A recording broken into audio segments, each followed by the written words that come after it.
office job. Kevin is usually relatively clean. I think John Mo and Muscle is just MO, right? Yeah, just Mo Muscle. MO Muscle, no dash, no nothing. 2 capital M's. What is up, everybody? God. Are we live like that? Yeah, we're live with a potato in my shot. Uh-oh. Put your head back down for a second. Show everybody the potato.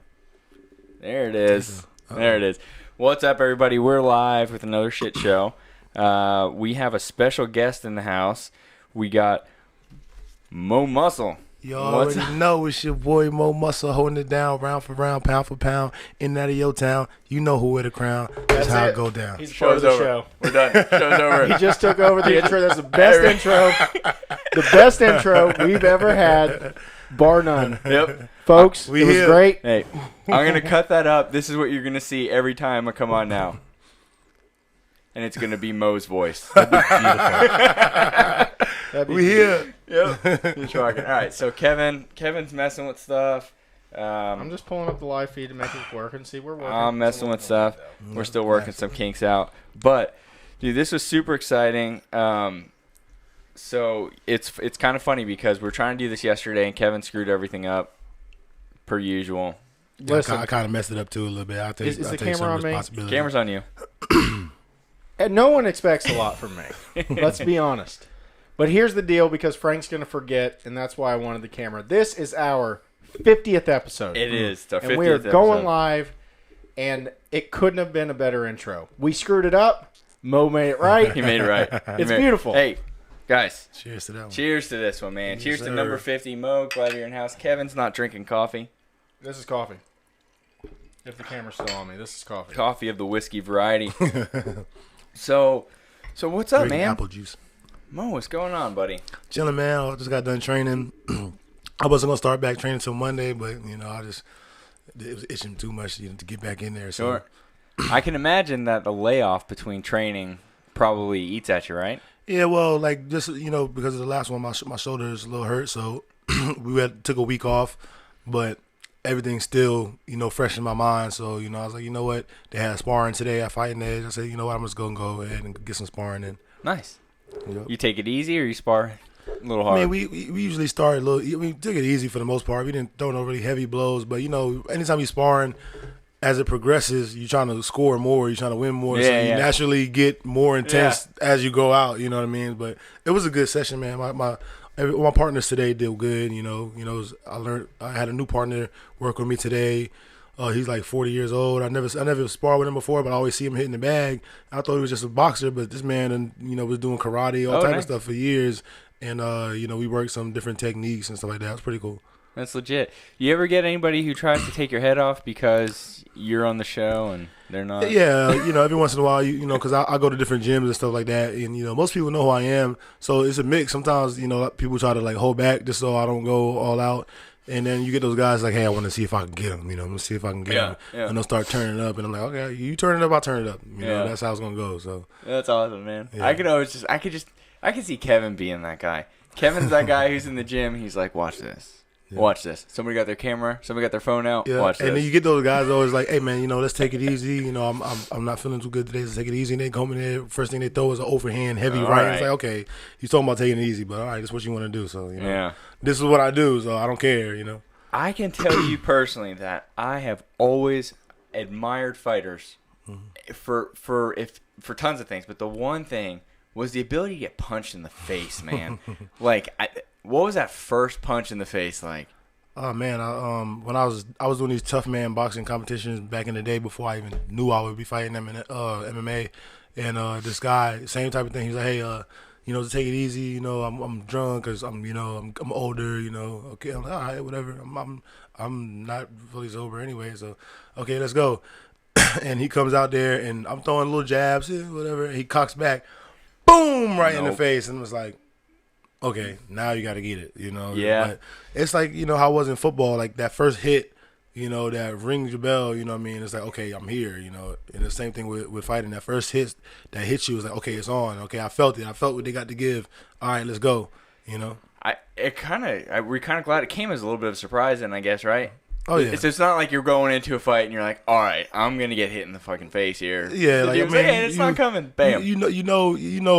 I mean, it's a fight. You know what I mean? Sure. Your plan is, of course, not to get hit and hit them, but you got to deal with adversity. I mean, in training and sparring, you got guys. If you're doing it legit, you got guys that's going to push you, so you're going to get hit, and you just got to deal with it. It's part of the fight.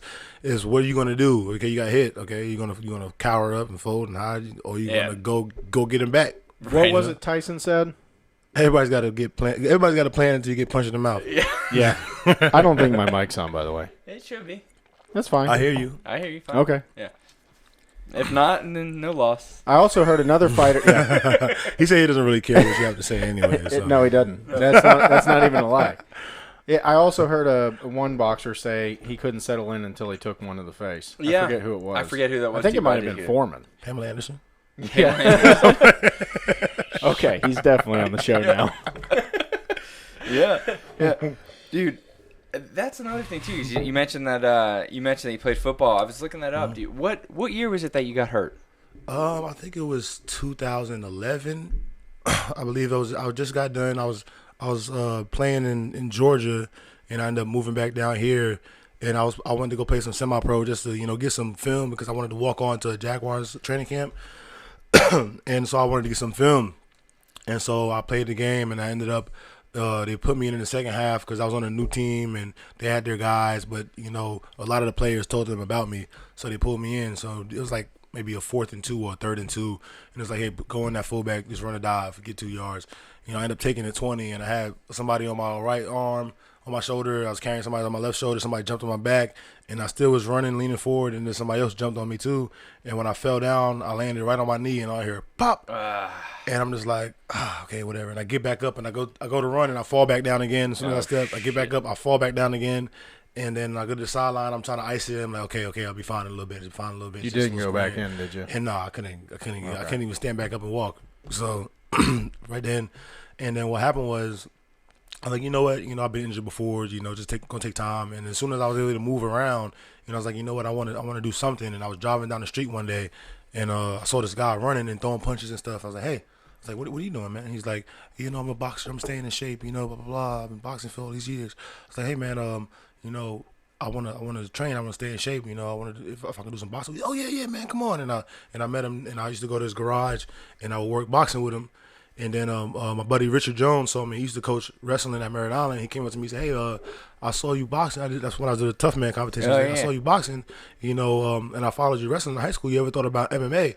And I was like, yeah, man, I think I could do it. I seen you need be able to wrestle and you need to be able to strike. So I could do both. So he's like, do you know how to kick? I was like, my dad's a martial artist, man. I've been kicking since I was like 5 years old. He's like, I can get you a fight. I was like, yeah, sure, I'll try it out. And still, meanwhile, I'm like, I just want to stay in shape. I couldn't sprint at the time.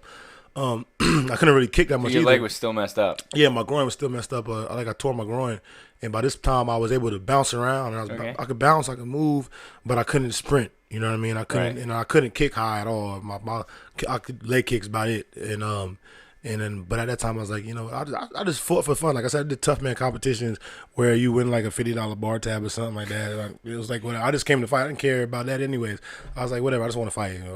I grew up fighting. My dad's a martial artist. My brother, I got 7 brothers, so I've been fighting ever since. There's I was a lot of kid, fighting in that house, man. Fight for dinner. Yeah. We just fight just to have fun. So that's what it was to me. And then I had my third amateur fight. Well, my 4th amateur fight.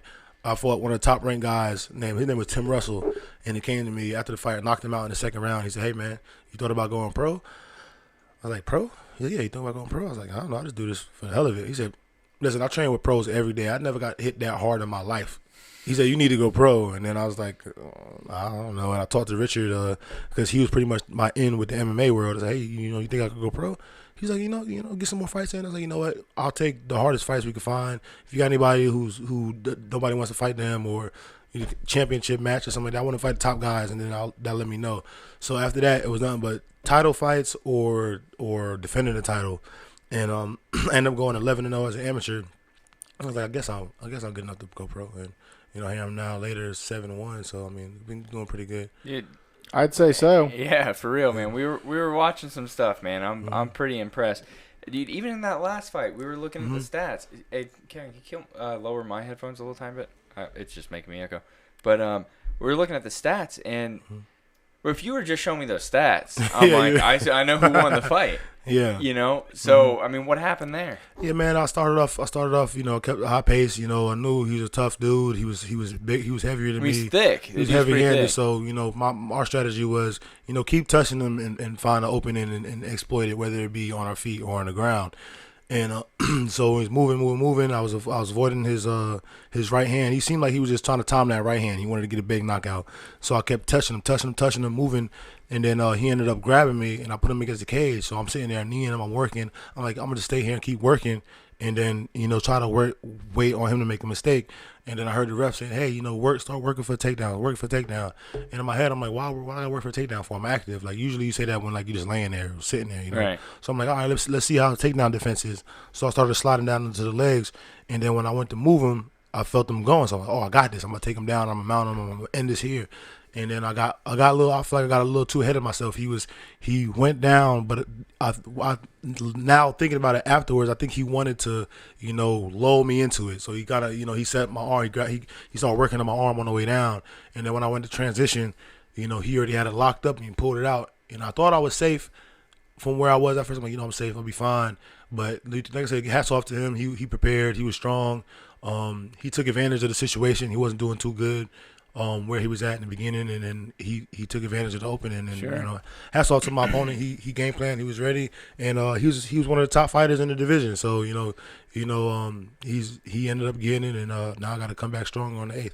I think we even go quarterfinals or something like that. I think. Oh no, the playoffs. Well, last year he made it to the playoffs, but he lost in the first round decision to a guy who he already beat and submitted during the regular season. Okay. Guy pretty much just laid on him the whole time. He ain't really doing the damage to him. But his plan executed to get the win.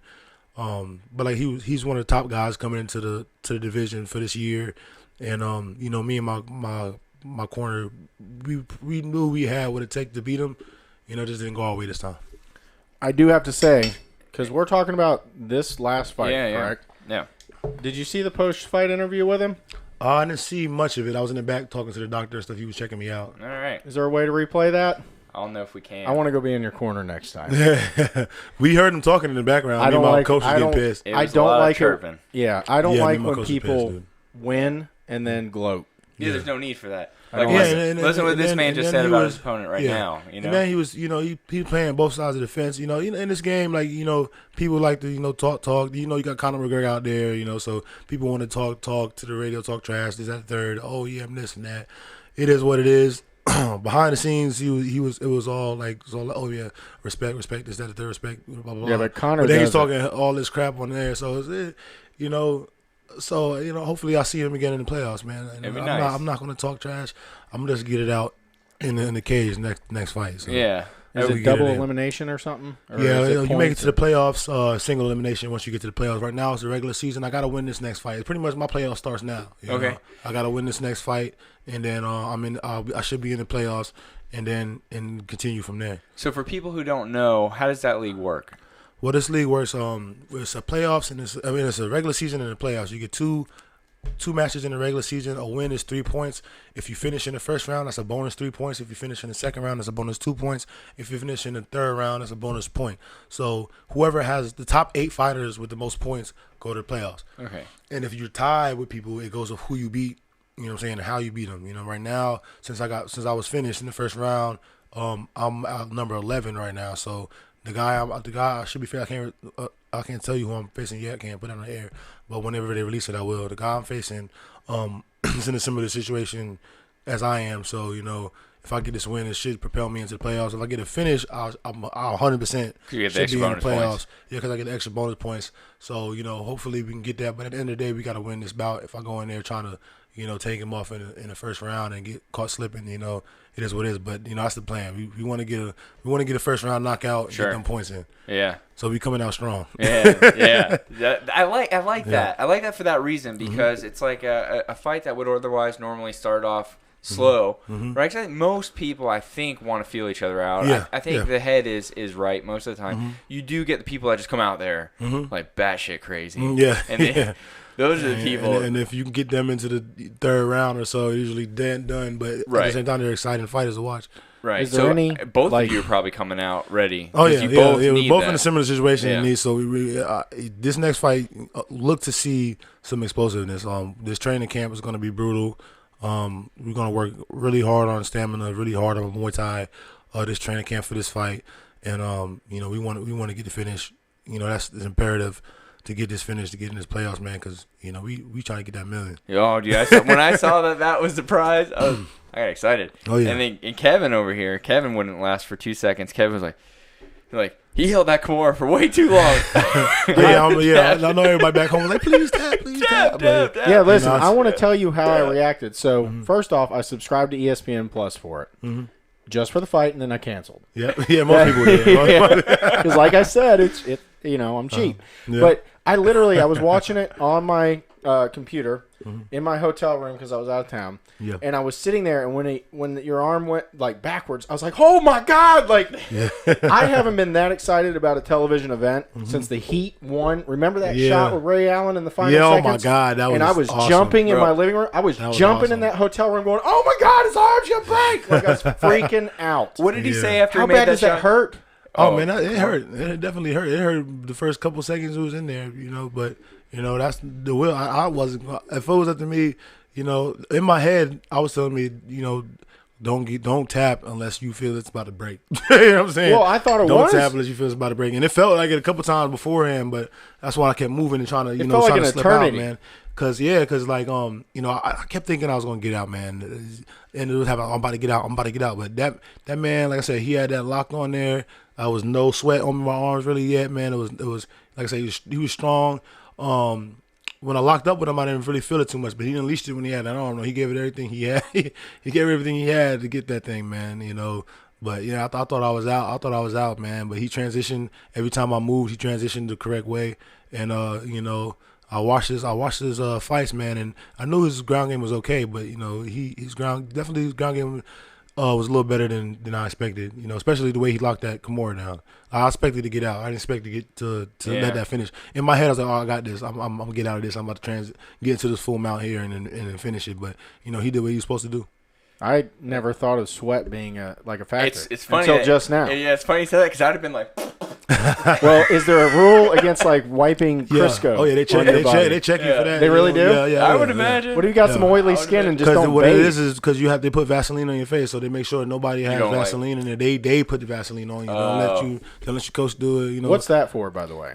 So if you get hit in the face, the punches slide instead of just cutting it up. You hit, and the glove is latched on to cut your face, so they wipe it on your face. So they want that stuff in open cuts, though. Because it's thick, so stop the blood flow. Doesn't that hurt? I don't think so. I mean, by that adrenaline pumping, they don't feel nothing really. I mean, the fucking cut on your face probably hurts. Yeah, his face doesn't look like it's been cut up too many times. No, yeah, I don't really get touched. True, I don't really get touched too much in my fights. Like Floyd Mayweather, his big thing was not getting hit. I'm a similar way. Like I'm trying to make you miss. I'm making you miss as much as possible. Counter off of that. I don't really take too much damage. I was reading something that I think it was something that Florida Today posted about you going up to heavy from light heavy. Yeah. And I forget what the quote was. Something about you feeling like it didn't impact you because you didn't have to cut anymore. Yeah, because before I'll be in the middle of a training camp and I'll be looking good, man. I was get down. Back then it was around like 230. You know what I mean? Feeling good, moving good, training good, and then I get to the weight cutting stage, and then when I get closer to 220, 215.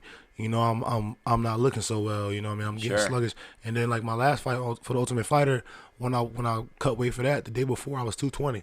The day before weigh-ins, I've been cutting, I've been eating only lettuce and stuff like that. And I was like, man, how am I still heavy? So we jumped in the Epsom salt bath. We rubbed the Abilene stuff on. By the time I went to sleep, I was probably like 212. Woke up like 214. I was pissed I gained 2 pounds, and then I started running all morning. Got down to like 207 when I weighed in. They said you got a pound to lose, so they gave me an hour to lose that pound. I lost that pound. Felt like death, sitting there just laying down drinking some. You're not meant to be water. that light. Yeah, it's just like even when I was in high school, I graduated high school at 210. Oh yeah, no. So then and that was me after the wrestling season. You know what I mean? Yeah, 210. So like. At that time when I first started, it wasn't too hard of a cut. I walked around 215, 218. I could do it. You know what I mean? But by the time I was pro, as I was getting older, man, it was hard to get lower than 225, man. Every time I got around 220, man, my body just, I had to force it. I had to really force it. I had to up the training, sauna, Epsom salt bath, running, not eating. Now I can train, bust my behind, run sprints, do lift weights, and then go eat a steak. Right, you know what I mean? Right, because you're not trying to cut it. They want to keep my weight up. So now it's just keeping my weight up. My last fight, man. I was gonna say, so now you can't drop too much. Yeah, right? now like this last fight, I felt real good at around 242, but I need to get back up to around 250. When I was about 250, I got a little more mass. I'll trade you fast. So this there's this a difference fight. in what 250 looks like for you and what 250 we plan like on weighing about. I plan on weighing about 250 this next fight. We want to up the strength and conditioning. Sure. And make sure I eat a lot more after I train and stuff this time. Sure. Yeah. I know it's kind of like beating a dead horse, man, but just what you described of having to cut weight. Mm-hmm. When was that fight? So you fought. You had to cut to 206. Yeah, when was the actual fight compared to that day? The next day. No, your body's toast. Yeah, the next day. And then and this is what only like my close friends know too much like about what went down, but. When I was there, because you were on there for the show, so you like locked in this hotel. Like normally when you have a fight, you with your camp, you can do what you do. You free to roam, whatever you with your people. Yeah. But we can't have people in the hotel. We was there. We was pretty much under their supervision. And then after I was done with my weigh-in, everybody else already been done for hours. So that was drinking, hydrating, eating. When I got done, it was like, okay, we need to get going. We need to go. We need to get our mics mic'd up. We're going to go meet up with Dana White, blah, blah, blah. So stick around. So I was like, we're going to have food there and everything. So I was like, all right. So we 2 hours in the lobby just waiting. You know what I'm saying? 2 hours in the lobby. You could have had water. Well, I had water and stuff, but I didn't have no food at this time. And I needed to eat, man. I hadn't eaten carbs in like 2 weeks maybe. And so we go to hell. Yeah. Yeah. We like, all right, wait 2 lobbies. Then we get in the van 2 hours to get to where we got to get to. Sit there, wait for Dana White to get there. An hour and a half later. We get there, and there's only thing they got there like pepperoni sandwiches, ham sandwiches, and stuff like that. And I don't even eat pork. You know what I'm saying? So it's like, I don't even eat this. Like, I need something. So I'm like, just like, we get you something from Subway. Hour goes by, they come back with a veggie sub. I was like, what's? I ate half of it. It was a bunch of stuff. Wait a second. I'm not saying I'm a vegetarian. I just don't. Yeah, want pork. I don't eat pork. Like I still eat beef. I eat turkey, you chicken. Guys could have got me turkey. So, chicken. but at the end of the day, look, I'm thinking this is UFC. So I'm like, they're gonna have us some rice, some I was about pasta. to say that. Like they're gonna have us hooked up. Like they know, they understand what we need. Like this is UFC. But it's like, what is this? Why we got Publix ham sandwiches and stuff? The purpose is like, is that what you give to the fighter after they cut weight and stuff? Like, come on, man. I need rice, pasta. I need, Well, and take a wild guess that your name's Muhammed. You're probably like, come on. Like, you don't think that's you just got. I'm an idiot. I know that. I was just annoyed. I was annoyed. I didn't have a really good. That wasn't a great experience for me at that time. Everything else, meeting like Forrest Griffin, Misha Tate, Dana White, and all of them, being a part of the whole show was cool. It sounds cool. Yeah, it was awesome. But as far as like from the weight cut thing and being locked in there and not even in the morning of the weight cut, they had told us a certain time, and then so we get there and then we had to wait so long. I could have been cutting weight, that time instead of waiting there. Like it was the way it was. It just went a lot different than what I imagined. It didn't seem like it was organized. Right? Yeah, it just went like I figured. We were all on the show. Like y'all the UFC.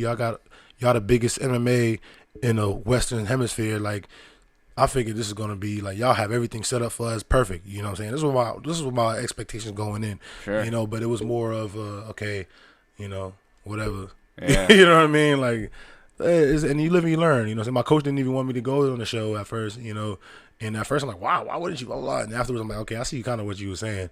You know what I mean? But what season was that? That was Tough 23, I believe. So it wasn't like they were new to the game. They knew people needed more. They've done it 22 times before. Somebody dropped the ball. And plus, you UFC, you got fighters. You understand how the game goes. Like, there's no excuses. Just besides maybe trying to save money. Maybe I don't know, but I bet you somebody dropped the ball, and that's and they just try to make it up with that. Yeah, you hear about pro football players having full pizzas, chicken wings, like everything spread out. You would think it'd be the same way. See, the other thing that I get too, and it isn't defense of them. I don't know them. I don't know what they're doing, right?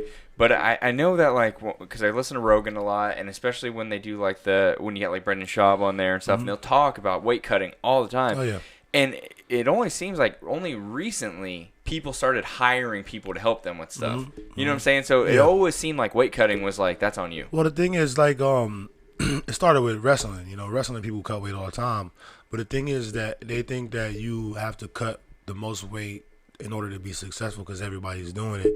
And that might work with some people, but, you know, everybody has a different body type. Yeah, everybody has a different body type. They was trying to get me to cut to 185 back then. I'm like, are you crazy? Like, 185? I couldn't even wrestle 189 in high school because I was too big. Like, you expect me as a man to cut to 185? You be smoking crack or something. Yeah, that's nuts. So, you know, getting to 205 was hard. Cracking ice water diet right there. Cracking ice water, yeah. That's what they wanted me on. Like, come on. No, well, you just push you over at that point. Me at around, say if I cut to 230, you know, at even when I'm 240, but say if I cut to 230, that's me cutting down. I'm sliced up. I'm fast. I'm strong. You know what I mean? Especially at 240. 240, I think, is a little better for me. But 230 isn't you dehydrating the hell out of yourself? I'm still dehydrated at 230. And like if I made it a long process to where I only ate broccoli, chicken forever every day, and for months, maybe I could get down to 220, 215, maybe. But it's 205 is just too far, man. And then I lose power, and everybody gets faster. Sure, you know I was about to say you're a wrestler. So right? why would I lose power and go and get slower? Pretty much, lose power and get slower. So, you know, at heavyweight, I feel good. You know, if I'm at 240, because what I did was I say, hey, listen, let me see what my body does when I lift weights again, because I didn't lift weights at all because every time I lift weights, I gain weight. Sure. So I said, let me see what happens when I lift weight and start taking protein and BCAAs and stuff. My weight shot up to 248 in like a month and a half, and I was like, okay, well, let's see if I can maintain this when I do MMA. So I started MMA again. I was back to like 230, 235. And then I continued to lift and eat and train, lift, eat, and train. And then till my body started getting around 245 consistently all the time. And then even up to in the 250s, you know what I mean? But when I'm training MMA, with jiu-jitsu, kickboxing, and I lift, my weight usually is around 245 to 250, you know. And then the week up there, because usually there for about a week, you know, I lost a little bit of weight while I was up there. But, you know, I ended up weighing like 242 or something like that, but I felt good. We warmed up in the back. I'm moving. I felt so light on my feet. You know, I felt powerful. I'm hitting the pads. I'm like, okay, I feel good. I feel really good. You know, I was hyped going into it. I started moving. I'm feeling good. And I started off well, and then it just you know. Talking about this last fight? Yeah. You were like 25 for 31 on strikes, yeah, man. Like I said, I opened up. I was working. Yeah, I was working, legit. Man. I was going in. You know, I wanted to outscore him to force him to move in to make a mistake. And then I end up with the takedown, and then he catches me on the mistake. Sure, you know sure. what I mean? And then it working out for him. I mean, that's why if fighting, you know what I mean? If it was just, you know, textbook, you'd lose a lot of the fun from it, right? Oh, yeah. That's anything can happen, man. Anything can happen. Anything can happen. I'm saying that you wouldn't, watching the fight, you would never guess that was about to happen from the situation that was going on. No. You know what I mean? But that's how it is, you know? And as long as you were down there, too, we're like, oh, the round's going to be over. Yeah, but that man, I was down there early. The time I was thinking, too, when I was down there, I was like, okay, I'll keep fighting this. The time's going to run out. I'm like, damn, it's like how much time I got left on this clock? I've been fighting this forever. You know what I mean? Like, how long I got to do it? And then after a while, man, he once he got into the position where he had all the leverage, you know, because you got two hands on one. So once he got all the leverage to it, when I was on my back, the ground was still there to stop it from, you know, so I could fight it longer. But once he got it up and it was out here, and then they got up top and moved it, he had all that leverage, so he could have easily snapped it, you know what I mean, if they didn't stop it. You know, I couldn't as much as I rolled, he rolled and got to better positions, and you know, and there was dislocation coming, you know what I mean? Yeah. How draining is that, fighting that? It's got to take a lot out of you, man. It took some energy. Like I said, I still felt good, man. My energy wasn't draining, just that it was so, from a shoulder lock, it's so much force, and you can't just pull out, because when you pull back, it adds pressure to the lock. Yeah. You know what I mean? So you're in a position where people are like, why didn't you just turn and just pull it out? I'm like, yeah, because you make it worse. Shoulder. You make it worse if you do that. So it's like, those shoulder locks are tricky, man. When you like flipped over and you came almost loose. Oh, I thought I was good. You were there, and then he re-grabbed. Like I didn't know he had a re-grab in his arsenal. But he went over, and I'm like, he's out. And then all of a sudden, it's like, shit, he's got him again. He still got it. Yeah. Like I said, man, hats off to him with that, man. Can you see the clock while that's going on? Nah. Dude, you were so close to getting saved by the bell. I'm like, just hold it a little longer. Yeah, but like he was saying, it has to feel like an hour. Oh, God. It felt like an hour to me, and I was watching. Because at the end of it, when he was on top, and he had the ultimate leverage right there. He had his whole body, his torso, his legs to push off of. There was nothing I could do but get my arm snapped. That was just arm snappage was coming next. You know what I mean? I fought off as long as I could. But I do have one thing to say. I don't know if you watched it, like the televised event. He was good about it because the ref didn't see you tap. Yeah, he didn't see me tap. He felt you tap, and he let off. Well, the first time when the ref didn't see me, and he was smart not to let go because the ref didn't see me, he didn't let go, but he stepped over and got into a better position. And then once the referee was in view, and he started tapping, once he saw the referee take a step forward, he stopped and let go because he knew he was coming in. Yeah, you gotta that. That was good, though. Really I feel like that was a split second between a dislocated. What's that going to dislocate? It was close, man. Your shoulder shoulder. It looked like shoulder. It's shoulder. Yeah. All the pressure's on your shoulder. I still feel it. You know what I mean? Yeah. All the pressure's on your shoulder. This is a shoulder lock, man. So, like I said, they're tricky because usually straight arm locks, I can wiggle and turn and slide out. Them shoulder locks, you can't pull out. You pull back, it causes more force. So the only way you need is go forward. What I should have done was stepped over and got into side control as soon as I took him down, and I missed that opportunity because I didn't realize that he had my arm, man. Sure. He locked it in. He did. Like I said, he did a good job. Hats off to him, and taking advantage of that.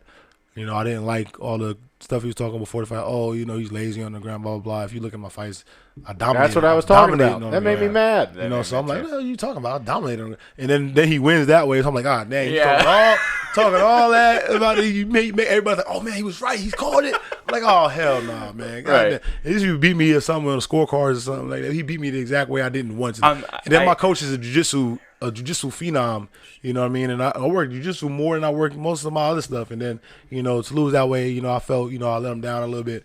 But, it is what it is. I'll be back August 8th to get back in there and get on display. Yeah, so here are the stats. This is the final fight stats, man. He's 1 for 3 on total strikes and zeros across the board. You were 25 for 32 on strikes, 12 for 17 arm strikes, 9 for 11 on leg strikes, 4 for 4 on ground strikes, and a takedown. You look at that and you're like damn, he fucked him up in that fight. And then it's like, he lost what? You're like, what? And that's like I said, that's how this game is. There's different levels to the game. You got, you can as you see. I don't know if you ever saw the Chael Sonnen and Anderson Silva fight. Yes. But Chael Sonnen was beating him the whole fight. We in the last round, last 30 seconds. Anderson Silva pops up. He's from the bottom. He's on the bottom the whole time. Pops up into a triangle choke. Gets him to tap in like the last 10 seconds. Wins the fight. It could go any way, man. There's levels to this game, man. Sure. And you gotta be ready. I feel like I got a little ahead of myself, and I was so excited that it was going my way. And when I took him down, how effortlessly I got it, and I believe that he kind of went with it. To lull me into that. He did. He got me. Right. It is what it is. Well, shit. Past is the past, man. Yep. You're working for this next fight now. Yep. I mentioned you said you're training a lot of jiu-jitsu because you're coach. Is that what you're saying? Yeah. My coach, man, Todd Cutler. He's a I think 2nd degree black belt in Brazilian jiu-jitsu. He was ranked at one time number 15th in the world in heavyweight. He trains under Cyborg Abreu. He was like number 3 in heavyweight. In the world, spectacular jiu-jitsu, man. These guys are on another level, and work with them all the time, perfecting the craft, and so I get a lot of jiu-jitsu in. Every time I train, I get jiu-jitsu in, and we do MMA. This time we're linking up with Dominique Sunyard, I believe his name is, but Elite Muay Thai up in Daytona. They're partners. They work together a lot, and we're gonna stress a lot of Muay Thai this camp. Like I said, we coming out explosive this one, man. Muay Thai has been. You like Muay Thai? Were you gonna say something? I don't even know what we're talking about, but it's not food, Kevin. I was thinking,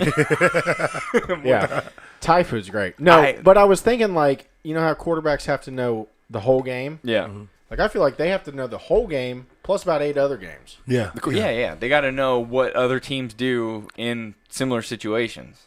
And not just their game, but you have to know your opponent's game. You got to know enough of the opponent. Like if you're fighting somebody that knows Muay Thai, sounds delicious, then you got to know Muay Thai because otherwise you don't know what the heck's coming at you. Sure. It's crazy. What I like about watching Muay Thai, the dirty boxing. Yeah, I like it's dirty boxing aspect. Yeah, that's what it's called. The clinch game. It's clinch game. Well, in boxing, I'm still lost. In boxing, when you clinch is when you tie up. You know what I'm saying? Yeah. So dirty boxing and boxing is when you tied up and you land in blows. Well, in Muay Thai, they do a lot of knees and elbows and stuff like that, close quarter stuff, sweeps and stuff from there. Where they take them to the ground. So it's a lot of close quarters action. There's a lot of striking. In Muay Thai, they don't they usually always push forward too. You know, Right. the thing about Muay Thai, they're not very evasive. They block and then attack. They take hits and they go back forward. You know, so we're gonna work a lot of that in getting that ingrained. You gotta be tough then. Oh yeah. You Fight gotta that be way. tough to fight that way. You know, and me typically I'm more of a karate style, striker. So I'm moving, I'm cutting angles, I'm trying to lull you in, coming forward, catch Almost you, like boom, boom. defensive striking. Yeah, kind of defensive, So now we're gonna work a little more on the offensive, just to add to that, with my skill set. I have good kicks, good knees, stuff like that. So we're gonna That work. knee was with the Muay serious Thai. in that win, by the way. Yeah. yeah. Oh my God. Yeah. I felt bad for that boy. I watched that too. Who Yeah, was Leroy that? Johnson. Leroy Johnson. yeah. Shoo. Whew. Man, he I know. took that like a horse kicked him in the face. Yeah, he did. Yeah, that was he A walked horse right did into kick it. him in the He face. was trying to get me with a double leg, and I have been watching this stuff, and I was like, you know what, the uppercut and knee will be open at some point in the fight, and I Sure. landed. And once I hit him with a knee to the body, and he didn't like it, so he's like he wanted to tie me up, and I was getting my space, and I threw a knee, but I hit his leg because I was going backwards. Like, you know what, I need more space. So he kept coming in. I was getting more space, and once I had enough space, just jumped right into it, and he went right toward it, and it just landed flush on the chin. I have seen that. So that is a game over shot almost every time. Oh yeah, knees are vicious, man. From The a knee on the double leg, you just watch. They're just. This is stuff that goes through my mind during all this. I used to fight before I was fat and old.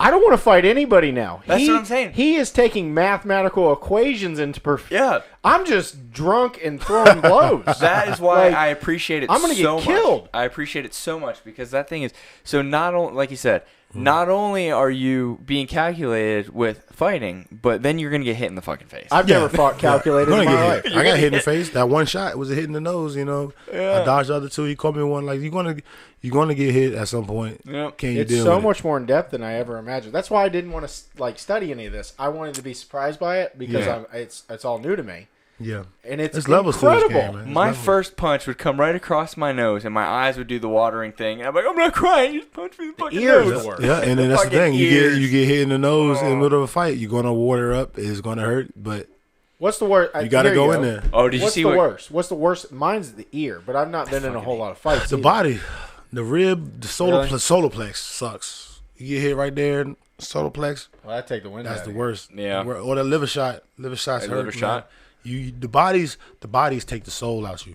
You get hit with Yeah. a good body shot. Like, there you he get, goes. You get hit in the head. You get that ring. You see them all the time stumbling, trying to keep fighting back. Well, you get hit in the body hard. Yeah, time out for 1 second. Hold up. Like you trying to breathe, and then I try to play it off. I get hit in the body hard. I step forward and throw a couple first, try to get him going back some, and then try to get it because boy, I've always wondered because even those kicks in the leg, like they don't look much. oh yeah, much on them add hurt up. too, man. They have to hurt. Those yeah. add up. They hurt because Because I notice a lot of times fighters will switch legs, and it's because that thing That lead hurts. leg, Yep. that lead leg gets torn up. especially you get them on that nerve. There's a nerve on the outside. There's nerves on the outside and the inside. If you land them there right above the knee, right on the inside, right above the knee, then there's a nerve there, and then on the outside, like right between in the middle of the thigh, on the actually right here, closer to the knee, right there. And then them suck. You get hit there enough Jesus. times, man. It's hard. Is that dead leg that where Oh, you yeah. get like somebody gives Yeah. you a dead leg in Because high what it school? is, Yeah. What it is because you step forward to step into something, but you can't step forward no more because now your leg hurts. Right. So you easing back and you can't advance as much. Right. So that's why, like me, I like to soften you up with the leg kicks. Either you're gonna start checking them and then it takes you off your game, and I can start setting something up, or I start wearing you down with the leg kicks. Because a lot of people leave them open, and they leave it open. So I try to take advantage of that, and then later on in the fight, used to me throwing leg kicks, and now switch it up and throw a head kick or a body kick. Sure, fuck You it know up. what I mean? Yeah. So I like to start off, attacking the leg. You keep giving it to me, I'm gonna keep taking it. What are you gonna do? Are you gonna adjust, or are you gonna keep letting me take it? Because if you keep letting me take it, by the next round, you ain't gonna be able to walk. I just saw Kevin's face when he's like, "You can kick as high as somebody's head." No, you know what I'm sitting here thinking? Do you know what that look was? If he came in and for some reason, listen, I'm never gonna fight somebody like him, ever. But let's say that happened and he kicked me in the leg. I'm not fighting after that. I'm gonna beg for forgiveness. I'm gonna buy you a beer Hey, that's because at that point, when you kick me with some bullshit like that in the leg, I'm gonna be like, All right. I'm outmatched. All right. You just did some shit that I know I can't fight against, I'm done. You know some shit. He's like, you know something. I'm be like, wait a second. You Let me go get shit. 18 friends, and then I might have a chance. You know some shit. That's like when you hear the stories about like MMA fighter saves girl outside of a bar, right? Like I forget who that was not too long ago. This dude was picking I think he hit this chick, and this dude just the best was Rousey's sister. Did you hear about that one? I didn't hear about it. Did you know about that? Nah. Rousey's sister got into a fight in the middle of a movie theater because some guy pushed her friend, and there was supposedly like 4 guys, 3 girls or whatever. Jeez. She beat the shit out of all 4 guys. Nice. How would you feel? Some chick just like whoop your ass. Roundhouse to the face. You got some popcorn in one hand, a Coke in the other. Yeah. You're talking a little shit because you might have had some drinks beforehand. And then a girl walls off and kicks your face off. But not only that, though, like a Rousey kicked your ass, but it wasn't even Ronda. Yeah, right. You know what I mean? Like, you know, Even a goat. listen, let's be honest. Other than Mo, she'd kick our ass too. Of course. Yeah, man. She and that's the thing with these girls, man. These girls are vicious too, man. They're tough, dude. And they're so flexible and they can get out all kinds of situations, man. Dude, I just started fighting. What's her name? Karate Hottie. Yeah, she's nice. Badass. Yeah, she's man. broad. That's one of my favorite female fighters. Man, Michelle Mom Waters. Champ. She's going for Mom Champ. She's dope, man. I love her. I watch her fights. I like her style because she comes from the traditional martial arts. Yeah. You know, I love watching fighters that can mix it in with MMA because not all people can do it because in point fighting there's not a lot of hard contact. Sure. You know what I mean? So bringing that from the point fighting to MMA, that's what usually gets them to get hit hard and it shakes them up. Right. So to be able, but if you can do that and master it and add it to your arsenal, man, it's hard to defend those crescent kicks, side kicks, spinning heel hooks, spinning, heel kicks. There's kicks coming everywhere. It's hard to defend all that. Yeah. You can get in and out. They can move in, move back, move side, side. It's hard to deal with. But usually with them, you got to hit them hard. So if you got somebody who can take shots and still dish them out, it's hard to do it. That's why I loved watching Machida fight. Yes. For that, like the stance, everything was just like, this is not like MMA, you know? Like this guy is the truth from the street. Exactly. So they're trying to grab him real quick. Sure, yeah. They're like, no, fuck that. But what I loved about that, too, is it's like you're talking about, it's like, the traditional martial art. Well, shit, that's how it was supposed to be used. Like, that's somebody really using it. Exactly. Not just point fighting. Not just show and point fight. Like, sure. That's the style I was intended. Like, that's why a lot of people like Bruce Lee. And, and the thing that Bruce Lee was different about Bruce Lee is he was like, look, all y'all stuff y'all do is cool and all, but can you fight? Can you fight? You can break these boards, you can do this, but can you fight? Can you actually fight somebody? But bricks don't hit back. He said in one of his movies. Hey, I can beat a board's ass. You can sit there, hit these bricks, and break one in the middle, but can you fight? What movie? What God? I remember that. I think it was was it with the kid? Enter the Dragon. He's training the kid in the beginning. No, yeah, I know what you're talking about. I think Enter the Dragon because Bolo was Bolo, the big swole Asian dude, Bolo. Yeah. He was like breaking all the bouncing his chest and stuff. And he's like, bricks don't hit back. I loved it. He's the man. So I made my son watch it. Not like really watch it, but I was like, oh, you guys gotta check this shit out. This is Bruce Lee. Yeah. And then a couple scenes in, I was like, oh, we gotta turn this off. I didn't realize it was as bad as it was, like with the hookers and like, never seen it. Yeah, it was all. You didn't realize it was all the heroin and hookers. Right, and you're like, oh shit. Yeah, like he's trying to free them from the. I remember from the island, right? Mm-hmm. What movie is this? It was Enter the Dragon, I believe. That's one. I've never seen it. Enter the Dragon. You gotta watch Chinese Connection. Those two were the, and then there's another one when he fought Kareem Abdul-Jabbar, and I forget it. And then we Chuck Kareem Abdul, like the basketball player? Yeah. We fought Kareem Abdul-Jabbar on one of them. I forget. He goes to like different levels. That movie was awesome. I felt like Chuck Norris was in. Chuck Norris in Chinese Connection, I believe. Yeah. Chinese Connection. Yeah, I think so. What does Chuck Norris study? Is he like karate? He Jeet Kune Do. He's a student under Bruce Lee. And he's like a real deal. Yeah, he was one of the top students under Bruce Lee. He was a real deal. He competed and all that. A lot of people say that he would probably beat Bruce Lee just because he was a lot bigger than him and stuff. Oh, whatever. I saw Bruce Lee play ping pong. Oh, but that was dope with the nunchucks. Yeah. I'm trying to figure out. Never seen that? Real. No. Is that real or fake though? That's what I think it's real. He played ping pong with nunchucks, and not just like a little bit. It was blasting that awesome. It's legit. Awesome. It was awesome. If it's fake, it's really good fake. Yeah, I don't know if it's fake or real. It's so awesome that you think it must be fake, but what's the fat guy that does Aikido? Oh, what you talking about? Seagal? Steve Seagal, yeah. Now, my dad used to watch all of the movies, man. Let me ask you a serious question. Am I father-in-law was an Aikido instructor, so he's big into him. Do you think you could whoop Steven Seagal's ass now? Man, I mean, as a Steven Seagal fan, I'm gonna say no. Right, you're asking this guy to beat an idol. I'm gonna say yeah, he's old, man. He's old, man. He's old. What if one day somehow Steven Seagal saw this interview? Oh Jesus! And then he gets to meet Steven Seagal, and he's like, I would have thought you were cool. Yeah. Until you thought you could whoop my ass. You could beat me. But what's the likelihood? No, so then that'd be awesome. If I get to meet him, that'd be awesome. Or he pulls you over because he's a cop now, and he's like, hey, is he a cop now? Hey, that co-host over there called me fat, and you didn't say I was badass.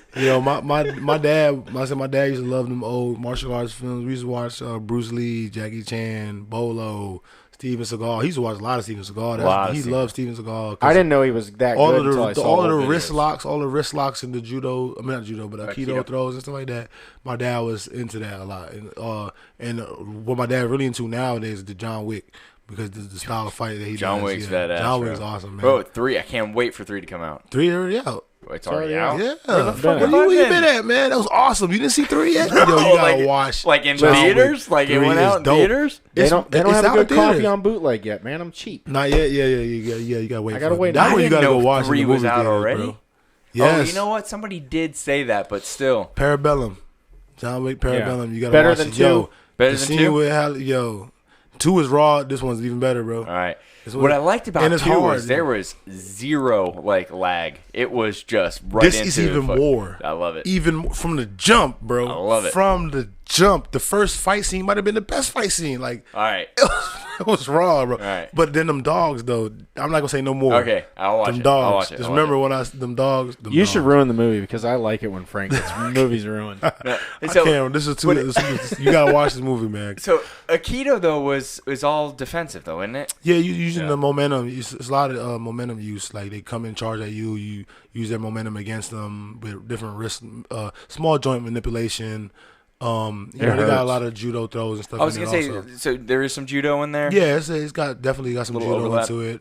Some Japanese martial arts as far as striking and stuff too. But it's like you said, there's a lot of momentum. There's a lot of momentum tosses. I just know that motherfucker broke more wrists than I can count. Yeah, them wrist locks, man. Goosenecks. He had them goosenecks from hell, bro. My dad, when I was a little kid, used to grab me in the gooseneck all the time. I'm like, gooseneck, and then he would manipulate my wrist all the time, make me flip around and stuff. What is he doing? Like, what is this? It was supposedly invented for soldiers back then if they lost their swords. Yeah, that's right. Yeah, I remember hearing about that. And my father-in-law, let me tell you something right now. He broke his neck training Aikido for the police force. And he showed me just to show me, he's like, yeah, you get him like this. And he wasn't even trying to hurt me. I thought my wrist was going to come off my body. And I'm like, hey, that's my wrist. That's funny, man. And you're breaking it. Yeah.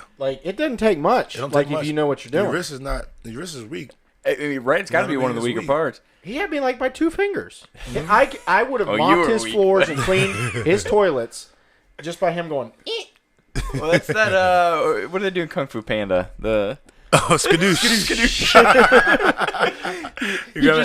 Skadoosh. Yeah. I love it, man. Dude, that's funny. Now we're getting sued by Disney. You were getting sued, but no, that was DreamWorks. I don't know if they have a budget for that. So Wreck-It Ralph, is that Disney or DreamWorks? What is it? Because I just watched the new Do one. I look like Wreck-It Ralph? You do look like Wreck-It Ralph. Kind of does look like Everybody says that. I watched the new one today for the first time with my kids. Wi-Fi one? And then my kids walked out the room and I kept watching it. Yeah. I do that with stupid stuff though too. Real stupid stuff. I do it all the time. But they had all the princesses from Disney and stuff in my head. I'm thinking can they do that? They got Moana, the Sleeping Beauty, Snow White. Cuba. I'm like, they must be in cahoots with them because they would be sued out there. Yeah. On the ass if it wasn't. So Mike, I ended up watching Trolls, the TV show. You ever watch Trolls, the TV show now? Yeah, I got kids, so I watch all them little kid stuff. I'm watching. He's the MMA fighter that breaks people's arms with a heart of gold. Yeah. I'm watching all the kid shows. I make excuses sometimes. When I watch that Pokemon Detective Pikachu, and my excuse was I want to take my son there. He wants to watch it. He wants to watch it. Were you guys? How was that, by the way? Were you that age? I was surprised. Were you Pikachu age? Yeah. See, I'm older than Pikachu. Yeah, you're older. Yeah, you're a little Yeah. older. I was in prime time Pikachu and Turtles Pokemon. Huh? Fucking Turtles? Ninja Turtles? Ninja Turtles? Ooh. That was dope. I was in that area too. And they made a badass song. Teenage Mutant Ninja Turtles was raw. That new Teenage Mutant Ninja Turtles, and then they had the freaking Juicy J song on it. Oh, did they? Yeah. And Look which it up one? when you leave here. I will. Turtle Time. You remember the old On the Turtle new Time ones. song? On the new ones. But they On the new rap to it. It's got him and Crunchy Black. Oh, Remember man. Crunchy Black was 3-6? Yeah, Crunchy Black, yeah. And then Project 3-6 Pat's doing the Mafia. beat.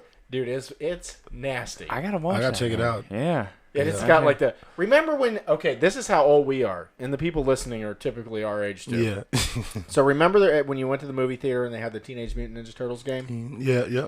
And remember when you'd hit your button to come in the game and go ching, like the little sword sound? Oh, yeah, that yeah. is in the beat. Oh, like it. nice. And as soon as I heard like that, I it. was like, I'm in. Dude, that game was legit. You talking about the one on Sega? That one was dope, dude. The one Yeah, it with was. the side I think it scroller. was for Sega too, Yeah. but they had it in the arcade also. I think. Okay. Shredder would whoop your ass every time. Yeah, bro. If it's the one for Sega, that was like my first finger blisters. Yeah. Was playing that game, man. What was the bad guy's name's name?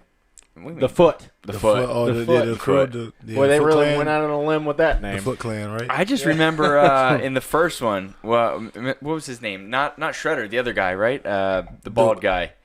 I know who you're talking The one about. that really led the Foot. Yeah, and he's, Master, whatever his name had, was. like, the signature bald What's head. that? He had the signature bald head. Okay. Yeah, but he would always talk like he wouldn't say words.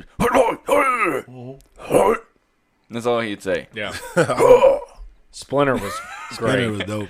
Bro. Master Splinter. And then Bebop, Rocksteady. They kept the second one is Super- okay. Did y'all ever see them? Was it Street Sharks or something? What's it called again? Was it them sharks? It was like 4 sharks, and they used to like.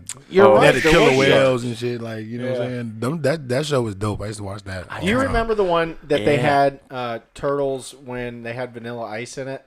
And the main, you Go remember ninja, this go part? ninja, go. Yeah, one? that part. Yeah, but then I remember remember they get in there. How did we get on Turtles? But they don't get know, in we there. got It was here me. somewhere. It's always me. So they get in there and they go, "You take the ugly one." And remember the other one goes, "Which one's the Yeah, ugly which one?" one's the And, ugly like, one, that's everybody just said that. Yeah. Like when we were kids, I was probably 12. I just remember, yo, is that a Jose Canseco bet? Yeah. Yeah. That's Jason, right? To do with the hockey puck. Yeah. Stuff. Casey Jones. Casey Jones. Casey Jones. Yeah. April's boyfriend. Oh, shit. April wasn't hot in the movie. No, she wasn't. Nah, It bothered she me. She was okay. But What it happened? wasn't What was the 80s, 90s? When was that? Early 90s? But Yeah, April was better early looking in the 90s. newer one because it was the girl that used to be on Transformers. Oh, yeah. Oh, it Megan was- Fox? Yeah, Megan That's my Fox. bae right there. Yeah, That Megan was my Fox. bae. Have you ever seen Jennifer's Body? Yes. Yes. Yes. She was fine. Oh, Jennifer's yes. I'm married. I don't look at other women. This is ever. before. This is before I was This with is my wife. before then. I love my wife, by the way. Just Sure. letting you know that I love my wife. Sure. Listen, She's we so were fine. going to have. I'm just saying, before I met you, Jennifer's Body. Jennifer's Body. Jennifer's Body. that was what's my up. name. You know, I had to find one that was hotter. You know? Yeah, it's fine. Frank was going to have a girl on here that runs marathons like way better than he does. By the way, Frank's a marathon runner. That's what's up. And I was going to sit in that That's corner That's rough. with my back facing her Yeah. because I'm not allowed to talk to girls. He was just right. He was gonna sit here the whole time, and she was gonna be like, "What the hell is going on?" And he's like, "I'm not allowed to talk." And I was going to whisper questions to Frank. Not and then only have that, Frank bro. ask her questions. So we tricked Kevin one day thinking that we were doing a show about whatever it was, Yeah. right? I brought notes. He was researching, right? Yeah. But it was all about the history of porn, Oh, Lord. And I don't Right. watch porn. right? He doesn't At all. watch porn, and we were this close to getting. I don't know what Pornhub is.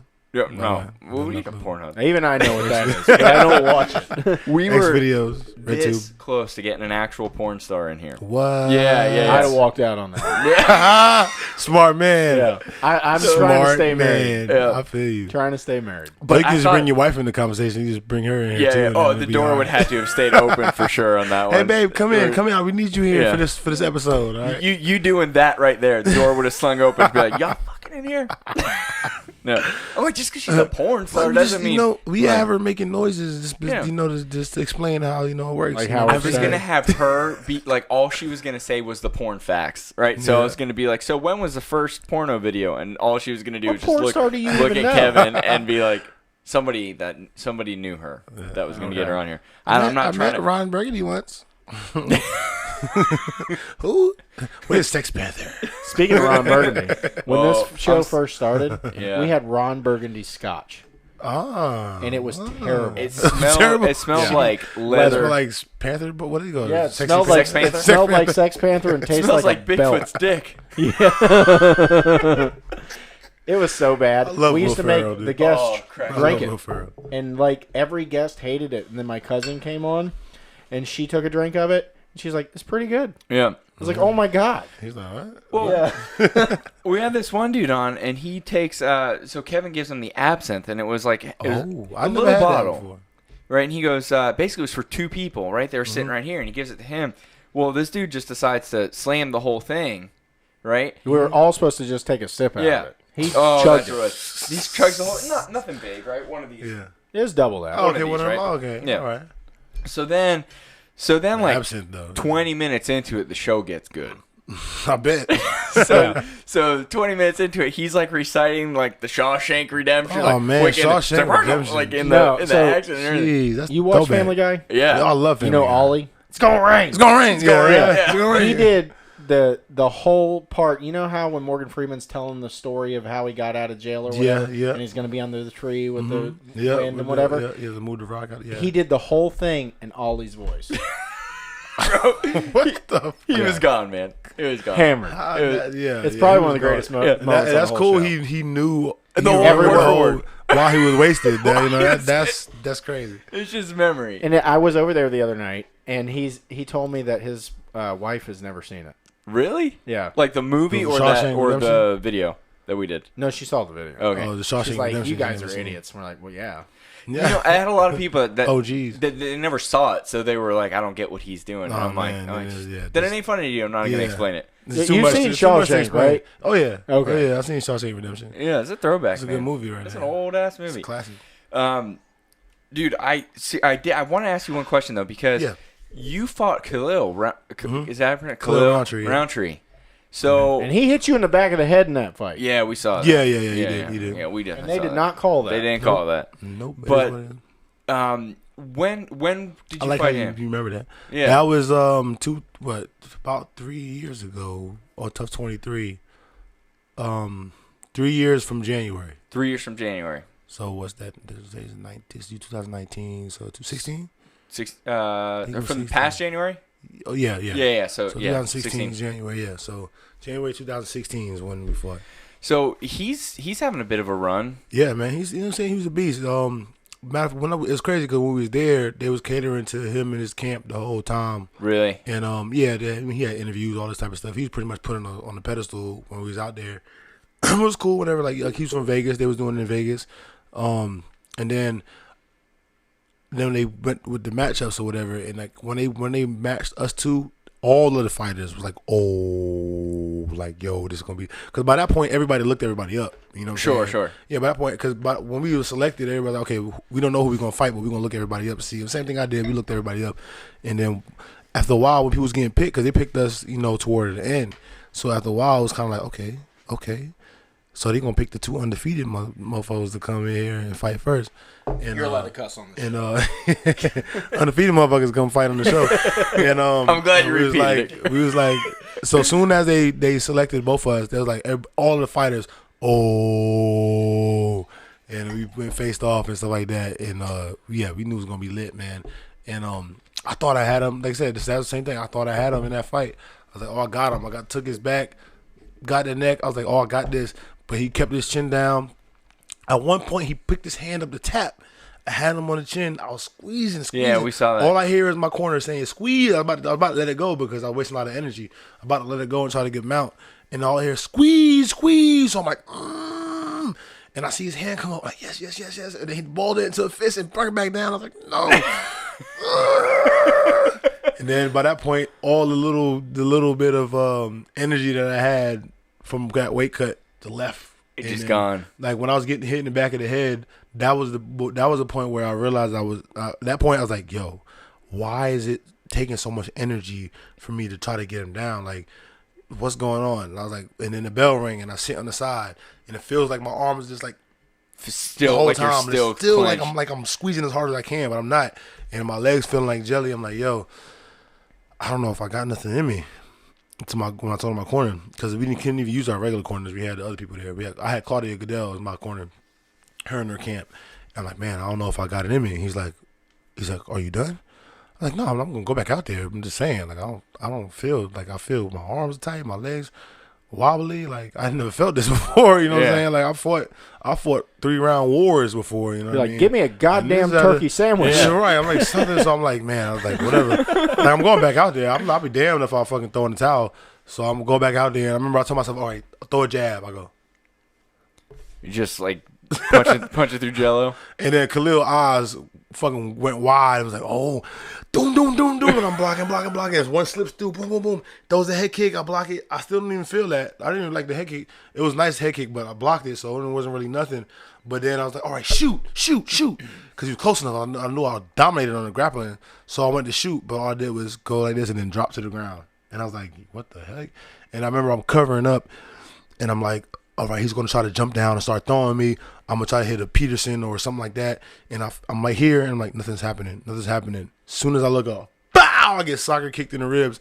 I'm like, oh, and then I'm like, so I bring my arm down here. He throws it again. I didn't feel that second one, but that first one connected beautifully. Sure. And I was like, oh, all my air was out. And I'm sitting there, I'm like, damn. I was like, please, just jump on me. Just jump on me so I can hit some kind of switch or something. And then the referee ended up coming in. I was like, well, yeah. Yeah. That shit hurt. So I see why. I can't complain. This has been fucking hurt. I'm still hurting right now. My rib was bruised. Was that the fight that you had to cut all that weight for? Yeah. That's the fight I cut. Like in the first round, I felt great in the beginning. But the whole day I felt weird. And then I didn't fight. They got us there at 9 a.m. and I didn't fight till like 6 p.m. So I was there all day and then eating like finger food, like some fruit and stuff like that. And still didn't have a real meal yet. But and I stayed with it all day. And the whole day I was waiting. I'm like, man, I don't feel good, man. I was like, damn. And so in the back of my head, I'm like having doubts in my head, like, damn, man, I feel shitty. Like, what the hell's going on? And I was like, whatever, man. Come on, focus, get right, you be all right. It's only 2 rounds. You should be fine no matter how bad you feel. It's only 2 rounds. It's just 2 rounds. You be all right. So then I'm sitting there squeezing the whole first round, trying to get that tap. He didn't tap. He pulled through. That was mental toughness right there because I seen his hand come open. He's like this, and he balled it back. I was like, no. And then like eventually I give it up and we rotate, and then they get up. I get him against the cage. He started pounding me in the back of the head. And I'm like, whatever. This round's about to end. I was trying to take him back down, but it wasn't working. I'm like, man, why is it taking so much energy to do this? And I sat down on the stool, like, man. I was like, oh, man. And then I watched the video afterwards, and Dana White talking. I'm like, you gonna talk junk? I dominated the whole first round, and it's because they catered to him the whole time. They kicked the whole row of people out because his family wanted to sit there, and they kicked them out. And they have a fight. There was family of a fighter too, right? You know what I mean? I'm like, but it is what it is. Well, looking in reverse, right? Like where he is now, and then kind of like looking to that, you're like, you can kind of see like they were trying to. Yeah, they're trying to build him up. They're trying to put him on him and then another guy, but he lost to the winner in the first round. He fought Sanchez in the first round. Philip Hawes. They were pushing him real hard too at the time too, but he ended up losing to Sanchez, and Sanchez ended up beating Khalil in the finals, and so it's like, yo, like. They had the guys that they wanted to push. They had everybody else in there just to be there. And is that kind of how the show works? Yeah, kind of. Yeah, there's people that they kind of want to push and stuff like that. But when we were there, like he was to me, like I said, it was what it is. To me, after that first round, he was kind of like, oh shit, right? Like I feel like they kind of paired me with him because they saw my weight cut. And like, yo, this would be good. You know, he's tired. He ain't recovered yet. Like, this would be a good match for him. And then after the first round, I was like, holy shit. Like, damn, he almost lost that round. Right. They were, they probably gave it to Muhammed, but he didn't really do too much. Blah, blah. I mean, I took him down at will, and I sit there. I almost choked him out. You know, you might not like grappling that much, but any grappler knows that, I dominated the whole round. You know what I'm saying? Only thing he did was hit me in the back of the head at the end of the round. So you want to say that he did more? Get the hell out of here. But the control, like if you like time and control was you. I tossed him twice. I tripped him the first time, and then I tossed him in the hip toss, and I took him down. I took his back at will. I just didn't finish the choke. Like that's where I screwed up. I should have finished that choke. But when I didn't get in the beginning, if I would have just worked the full mount and dropped bombs, even when I had him from back here, if I would just throw some punches, I should have threw some punches. But all I kept hearing was squeeze, squeeze, squeeze. Right. So I was just trying to do what my coaches were telling me. But like I said, this sport, man, it's rough. MMA is tough, man. You know, there's levels to this. Yeah. Lifespan. All levels to this, man. It's like Supercross. Well, I forget who says it, but they like you play golf, you play football, you play basketball, you don't play MMA. No, this is not a game. This is fight. Not, this is a fight. This is as close as you get to a street fight as you can. I mean, obviously, it's not a street fight. You can't eye gouge or bite or kicking the balls and stuff like that. But this is the closest thing. Like boxing is more of a sport. MMA is the closest thing you're gonna get to a street fight legally that you can. Sure. You know what I mean? Yeah. Well, it's nuts, man. It's nuts. And to think, dude, like, you know, bro, they put you up against Roundtree. Yeah. And if you look back, like, I mean, he's a beast. Yeah, you know? Yeah. I forget what I heard. What's he doing now? I think he said he was going to. He went to Thailand. He came back, but he went to Thailand before his last fight, where he damn near broke the kid's leg. And he dominated that fight, hands down. He even beat Gokhan Saki before that. Gokhan Saki is one of the best strikers ever. Right. You know what I mean? So I mean, he definitely is a true. I mean, he lost a couple, you know, but that's exactly like he's a beast, and he still lost some. There's levels to this game. Right. It's hard on this game for anybody that's top level to go undefeated because there's too many levels to this game. Yeah. You know what I mean? The Floyd Mayweathers and stuff like that. That's why I like John Jones so much, because John Jones never lost. Right. In MMA. Right. You know, that's crazy. I mean, he got one loss, but it was to Matt Hamill. He was destroying Matt Hamill, and he got caught with an illegal elbow. Yeah. You know what I mean? John Jones could have played any sport at any time. Except He's basketball. one of those where they call translucent athletes. Yeah, well, if you look at his brothers. He's got little legs. You notice that? Yeah. His brothers are in the NBA. I mean, not NBA, but in the NFL. He got two brothers in the NFL. He's an athlete. Yeah, he's all out. It's like LeBron. LeBron could be a pro at anything. Yeah, he could be a pro football player. If he knew how to play baseball, he could probably be a pro baseball player, too. Hope he doesn't try that. Isn't it a bunch of crap, though, that some people... I was a kid, huh? It's just a bunch of crap, like how good some people are just naturally. Well, the thing is, like, and a lot of people get it confused. They think, oh, it's just natural, it's just natural, it's just natural. And it's not natural. These people have been training their whole life. You know what I'm saying? This has been behind the scenes. You ain't see it. You know, you don't know. Me, like with me, a lot of people say the same thing about me because I just came in high school. I never played football my whole life, organized, and I got a D1 scholarship after only playing 3 years. I started wrestling my sophomore year. I won state championship my senior year. And like, yo, you just so athletic, man. My dad been training me since I knew how to walk to the block and throw a punch and to sit in a horse stance and to stretch and to do push-ups and sit-ups. Since I was a kid, you know, growing up, I had brothers. We was always competing and training, fighting. I had older cousins that used to beat me up and push me around and tell me, stop crying, be a man, we warriors. You know what I'm saying? Yeah. I used to go play in basketball when I lived in New York. I played basketball in the leagues out there where it's older cats crossing me up, shaking me up until I learned how to defend. You know what I mean? And I moved back to Florida. I'm playing basketball. I'm dominating in basketball.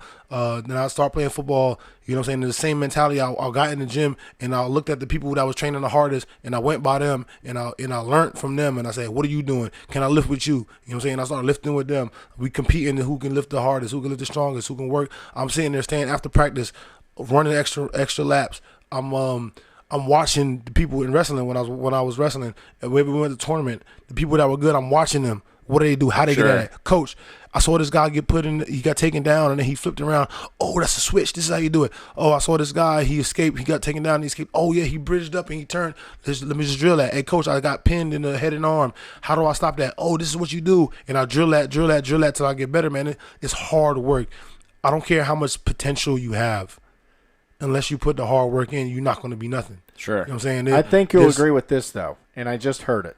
Mm-hmm. Here's what I always say. I said this to my wife, and I watch a lot of young kids play because my kids are young. Yep. And you'll see on a team of, out of 50 kids, you'll see one that's got the eyes. Yeah. And I said that to my wife. I said, that kid's going to be something. Yep. It's in the eyes. Yep. It's like just now. There's passion there. Like, I'm passionate about a hamburger. But you know, all joking aside, but there's a drive and a passion and a fire that not everybody has, and it doesn't necessarily always. Talent helps, obviously. Yeah. But it's not always talent, but it's that. It's kind of like Jordan, right? It's almost like Jordan wasn't even happy to win because he was still wanting to win next season. It's this constant, repetitive. I have to be better. I have to be better. And as a fighter, drive, as a fighter, perfection ain't even making anybody happy. No, you got to go to your next fight. Yep. No. And the thing is, like, you have to have the drive and the will to put the effort and train and push through adversity that not everybody can do.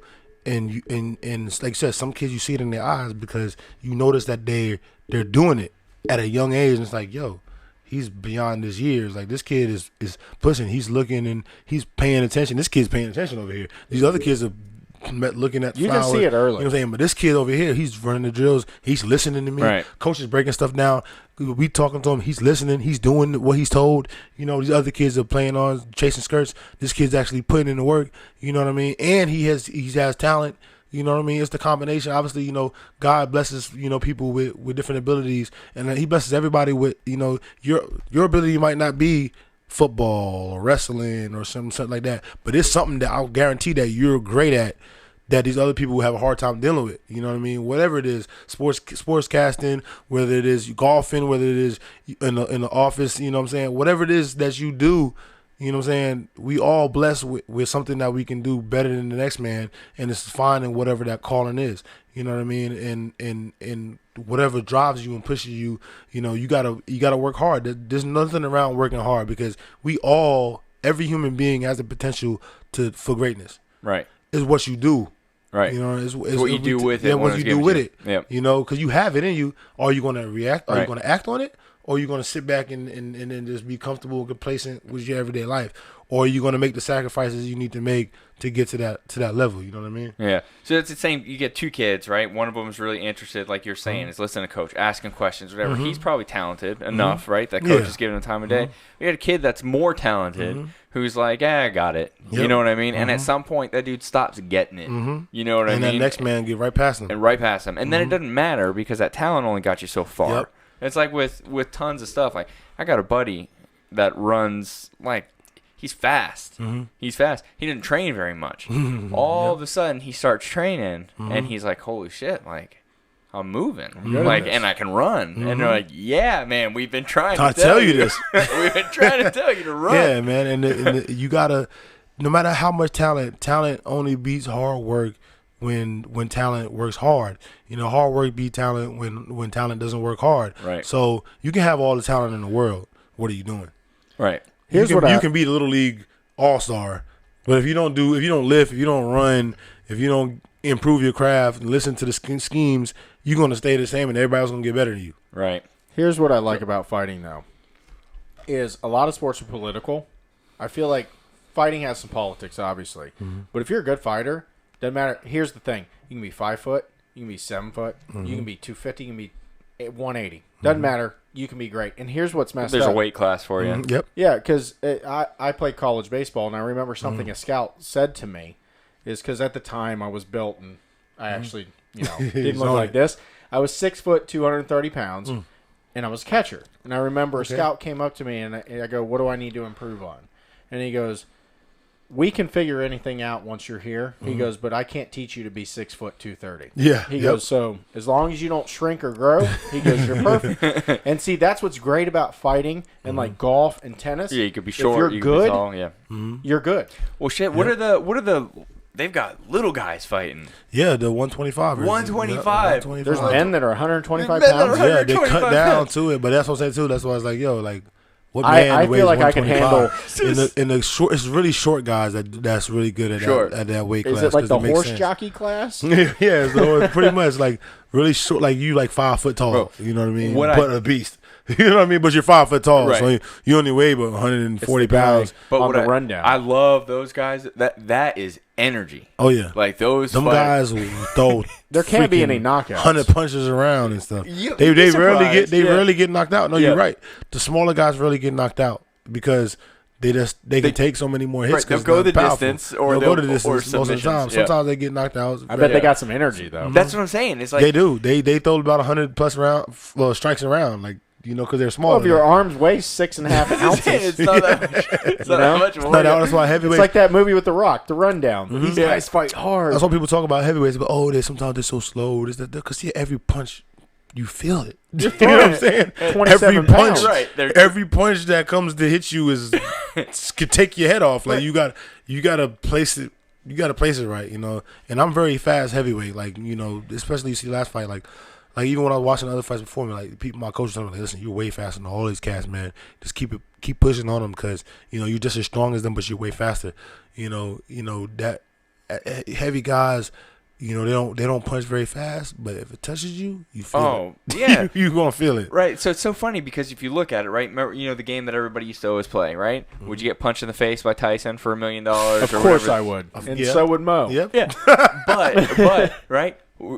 Who'd you rather get punched in the face by, Floyd Mayweather or Tyson? Floyd Mayweather. 100%, right? And it's not, he could probably knock me the hell out with one punch. But at the same time, it's like, dude, I don't want to get hit by that cannon that's behind that fist. Tyson's got. That arm is like my thigh. I think worse would be Holyfield, though. They claim Tyson was one of the hardest hitters, but have you ever watched the old fights with Holyfield? Or not Holyfield, Foreman. Okay. I'm about to say Holyfield. No, Holyfield was like very technical. No, Foreman. See, I do watch boxing. Yeah. Foreman had the power, too. But but Tyson's speed combined with his power, that was his thing because you didn't see it coming. And boom, you hit. And you got hit by a hammer or Thor, and you know what I'm saying? He used to touch people and just the spirit leave him. You know what I mean? I still don't think he could beat Ali, though. Me either. My name Muhammed, Ali. Is a little biased? That was so I might be a little biased, but Ali was my favorite fighter. That was like my role model. He's my favorite fighter by far. And he stood up for what he believed in and stuff too on top of that, even though, they shamed him and did everything, and he stood up for what he believed in. And then came back and did his thing, man. He's, and he stood up for a lot, so, he transcended just boxing. Coming in the civil rights movement and doing everything that he did, even though they labeled him what they labeled him. He changed diversity in sports. Yeah. Mm-hmm. Oh, yeah. Oh, for sure. Oh, yeah. For sure. He was definitely a staple in that, and it's hard, man, because when you got to think of his position he's in. He can, what I'm saying, or most athletes are in, like, yo, I'm getting paid millions of dollars. I could just keep myself out of this. Right, that's true. You know what I'm saying? Wait, I can keep myself out of this. That wasn't him, though. They hit up their business manager, and they're like, so it was you want me to him. respond to this or no? Yeah, because he was always talking about issues, so there's like, you know what? We just going to throw him in the war. You know what I'm saying? And so they drafted him, and then he was like, you know what? I'm not going to dodge the draft. I'm not going to go to war, and I'll serve my time. How many years I got to do? Okay, I'll go do that. You know what I'm saying? He said, I'm not going to run from you. In his I'm going to do my time. Prime, too. In his prime. In the middle of his championship, surrendered his championship, went and did his time because he didn't believe in killing the next man.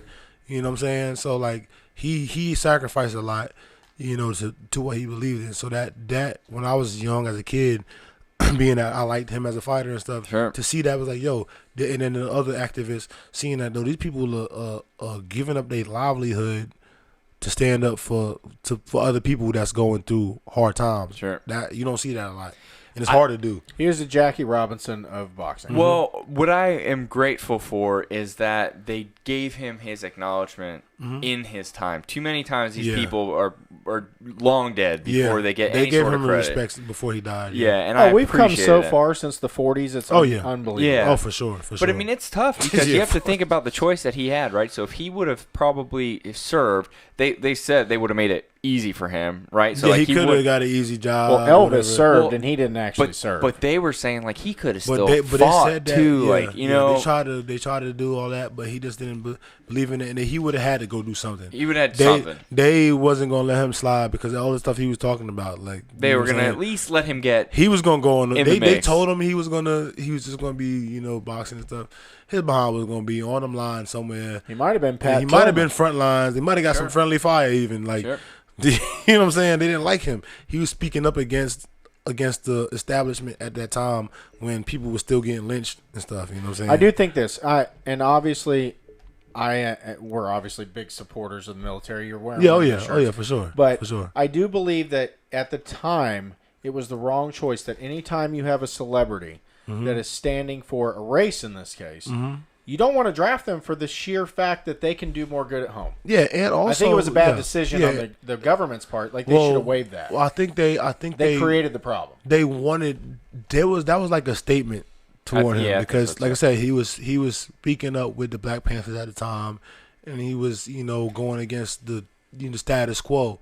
He didn't do like the other boxers kept their mouth shut. You know what I'm saying? Right. Yeah. They just kept their mouth shut. They knew they were safe because no other boxers really got drafted at the time. Like they knew they was straight, so they stayed away from it. You know what I'm saying? Right. Which is understandable. Nobody's hating on him for that. Sure. But he was outspoken about issues. You know what I mean? Right. About stuff. So they said, okay, your behinds get drafted. Go fight. Yeah, and knowing like our shaky history as a country, like I wouldn't be surprised if they were like, all right, someone's got to learn a lesson. Yeah, and even though they were like, no, he'll be fine. Nothing will ever happen to him. We're gonna scare the fuck out of him for a little bit, right? But then when he's like, no, then it's like, all right, it's like, okay, well, you're going to jail then. He's like, right. Okay, so serious question. And by that I mean not so serious question. Over and under on Kaepernick getting drafted if there's a war. If there's a war?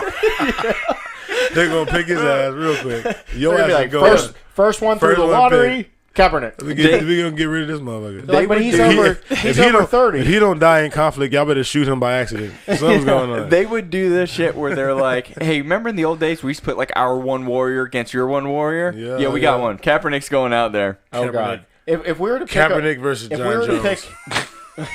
Oh, God. If we were to pick a Mr. America, and that's how wars work, like we picked one real American. Chuck Norris. Chuck Norris. Chuck Norris. Bro, where's Chuck Norris? Get him the fuck out there. Yeah. Fucking Chuck Norris. He's up holding our planet in the right He's degrees right now. Pushing the planet down. He's keeping our planet away from global warming right now. I still think it's hilarious that if you just Google Chuck Norris, it says you don't Google Chuck Norris Googles you. No, it says you can't search for Chuck Norris. He searches for you. That's so funny. I love all the Chuck Norris jokes. It cracks me up, bro. You can go for it. He looks good for his age, man. Sure. Yeah, total gym, man. God, I look like that. Yeah. He's got the total gym, man. Total gym. That's what it is, right? He had to have some facelifts. Oh, I'm sure. I'm sure. Hollywood, baby. What was it? Texas Ranger? Oh, Walker, Texas Ranger. I used to watch the hell out of that. I used to watch the fuck out of that. All show. day. Used to come on TV right about Matlock. Matlock used to come on. Then the night. What's it called it? Night Rider. Night Rider. Yeah, Night Rider. Who won in a fight? Wheel of Fortune. Not Wheel of Fortune, but Shaft. Price is Right. Price is Right. Yeah, Price is Right. Yeah. 11 o'clock. Shaft versus Chuck Norris. Chuck Norris all day. What you mean? Shaq? This is Chuck. Yeah, come on. Shaft, not Shaft. Shaq. Shaft. No, Shaft is awesome. Shaft. But this is Chuck Norris though. Like Chuck Norris plays himself. Chuck Norris. Shaft. It's Chuck Norris. He was not a good Shaft actor. is Samuel Jackson. Right. Chuck Norris is Chuck Norris. This is me real life, and I kick ass. That's what I do. That's what I do. This is Chuck Norris. Yeah. Chuck Norris is like, just get a camera. Let's make a movie. Chuck Norris. The picture of Atlas holding up the Earth is Chuck Norris. Chuck Norris. I love that shit. I love it so much. The Chuck Norris jokes crack me I up. fucking love Chuck Norris jokes. Hashtag Chuck Norris. Hashtag Chuck Norris.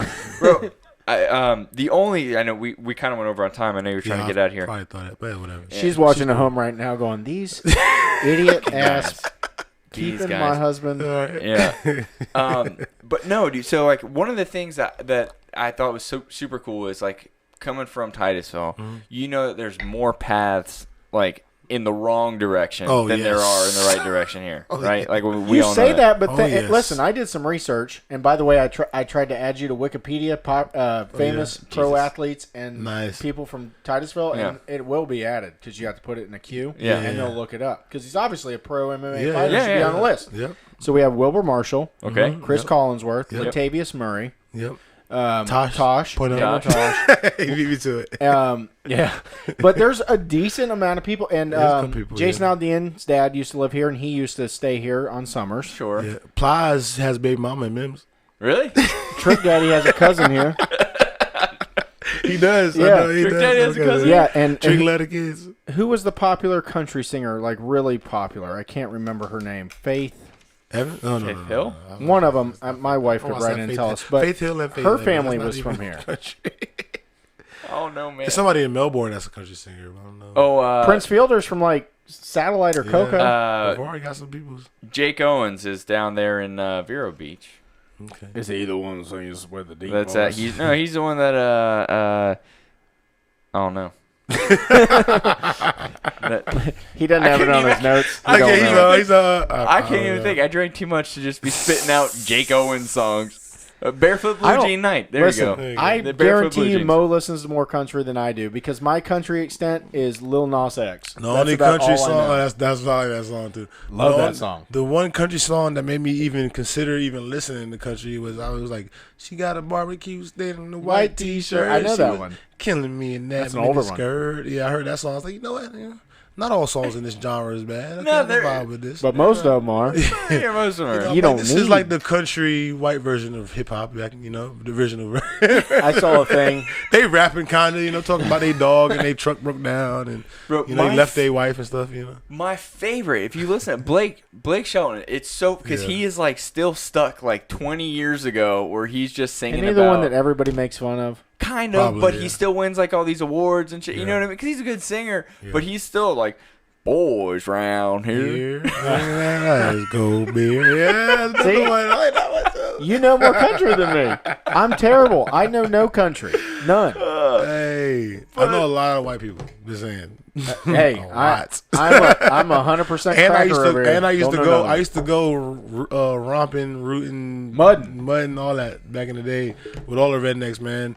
I was like the only black person that was like welcome around it back in the day. Well, because you fuck everybody up, man. Yeah, that was the thing. Nobody wanted to fuck with me. And then I was a football star too, so like people know me football. Oh, you motivated? Oh yeah, you beat astronaut? Oh, you're awesome. Hey, you know what I'm saying? everybody that's fighting over race relations in these large cities, they need to come hang out in Titusville. Yeah. And they will learn that they need to just shelve that shit and go mudding. The first time I went mudding, and tell me how fun it was. First time I went mudding, and somebody pulled up with a big truck with like 30-something inch rims, blasting out Lil Boosie. I was like, you know what, I love. And I guarantee you was wearing a fishing shirt, and some Wranglers. Fishing shirt, Bass Pro, fucking Boosie playing. I was like, yo. Boosie what? They listening to Boosie? Yeah. Coming out with his boots and hat and camo and John Deere stuff, you know what I'm saying? Like, yo, that's what's up. Yeah. Every time. Carrot Top's mom lives in Fawn Lake or something like that. Well, Carrot Top lives in Cocoa Beach. See? Does he? Yeah. Oh, I didn't. Yeah, so they're close by anyway. Yeah, he went to high school with my ex-stepmother. Interesting. Ex-stepmother. It's a long story. We ain't got time. This is the South. This is the South. So everybody around here date everybody. Mo, when's your next fight, man? August 8th, Atlantic City. August 8th, New Atlantic Jersey. City. Is that going to be on ESPN as well? ESPN, yep. All right. Armpit of the United States. I got to get it. This is my chance. My playoff starts now. We coming out heavy. We coming out hard. I'm coming to take it. Let's get it. Mo Muscle, you already know how we do. Let's go. Was that rehearsed or was that off the cuff? No, off the top. He's amazing. Sign off on that. He's a professional. We don't have any money or budget, but you're hired, bro. Hey, I'm with it. I love this. I love I was going to school for TV production and radio before I stopped going to school. Like this is like besides fighting, this is what I love right here. Like this is like looking at this soundboard, looking at the monitors, looking at these mics. Shock mount. Like this is awesome to me. Like I love this. We didn't even know it was called a shock mount. Yeah, right here. I didn't. Someone vibrate so much. You know what I mean? Yeah. I can tell you what though. Like working with Kevin, setting this shit up, it was the most fun because I'm like, hey Kevin, I got this. What do we need that for? Man, how much was that? Like crying about everything, bro. He brought me myself. Crying about everything. I love the wood in here. This whole. Thanks, man. You know what I'm saying? That section right there. You're inflating his ego. That's a good section. I love this. This is dope, man. Our old soundbar had like one input that was like fucked up. That you had to. What do we have to do? We had to like left and right. We had to split it. And then turn the game. See what I'm saying? Because a dog ran through the room from the bottom now, and got hung up and flipped that thing up and broke that soundboard. Yeah. On a different note, how about Toronto winning the finals? Yeah, but how about a blown ACL on Klay Thompson? Blown ACL, yeah. And a ruptured Achilles on Kevin. On Kevin, yeah, that's crazy. What's up with next year? Both of them are free agents. Kevin's Both done of them are for a whole year. You think Kevin's done? They said he's done for a whole year. Wow, that's huge. And Klay, they said, may be back for the playoffs. That's huge. So if Kevin's done, Clay's getting max money to stay there. Clay's not up for contract. He's not up for contract. I thought he got one more year like they can take in or something like that. But the only one up for contract team is option? Kevin. Is that what it is? Team option? Yeah, he's doing team option, I think, this year. Bro, they got to pay the man. Oh, you got somebody pay me like $250,000 to sit the bench? I've always said. Can you do a crossover? Bro, I will just. Yeah, I'll learn. They need 3-point shooters in out there. You know, they Splash Brothers Central. I always said I will just forward you my bills and just take charges.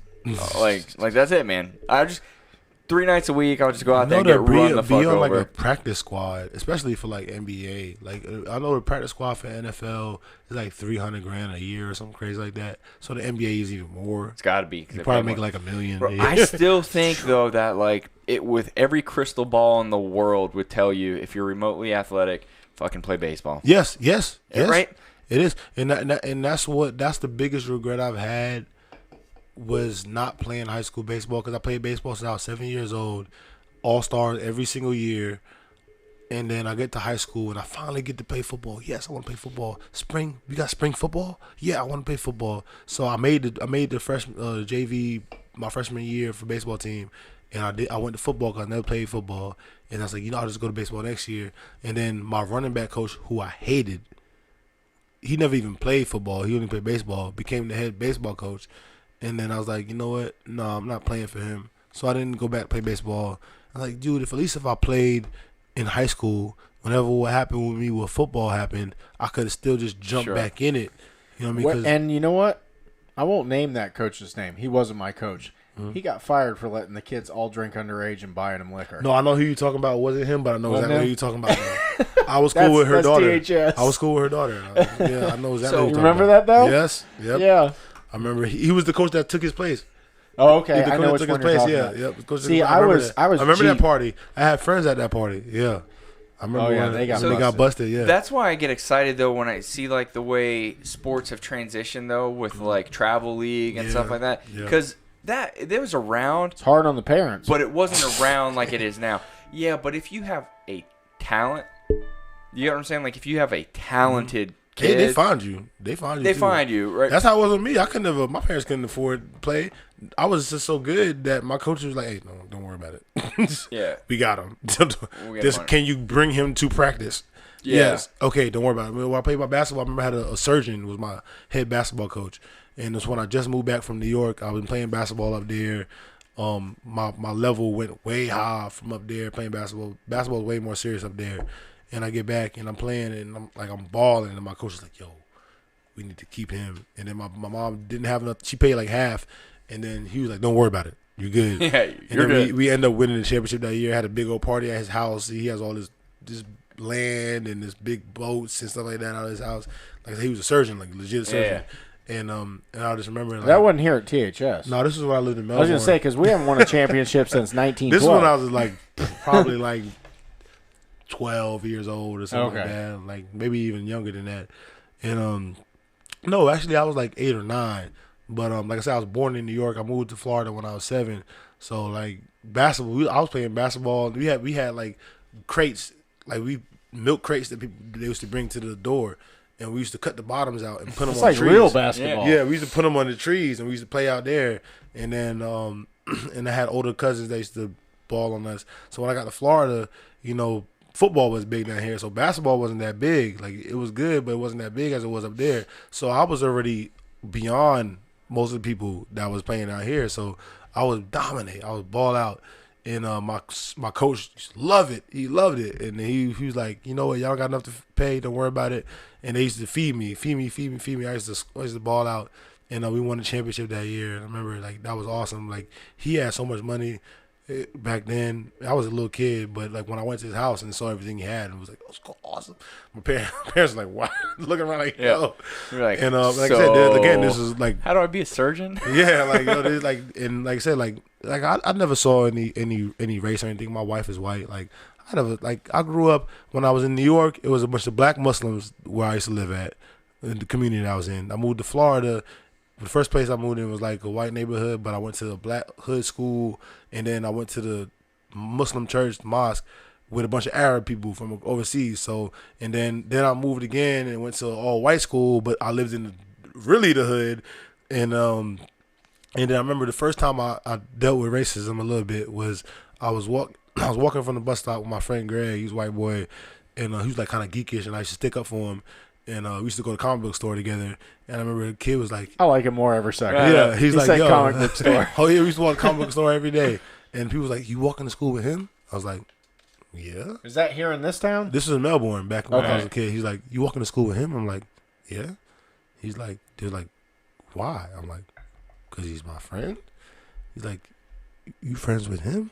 I'm like, yeah, but he's white. I was like, so? I thought they were going to say because he's a dork. Yeah. I was like, but he's white. I was like, so he's like, oh, we don't really hang out with white people. I was like, why? He's like, we don't know.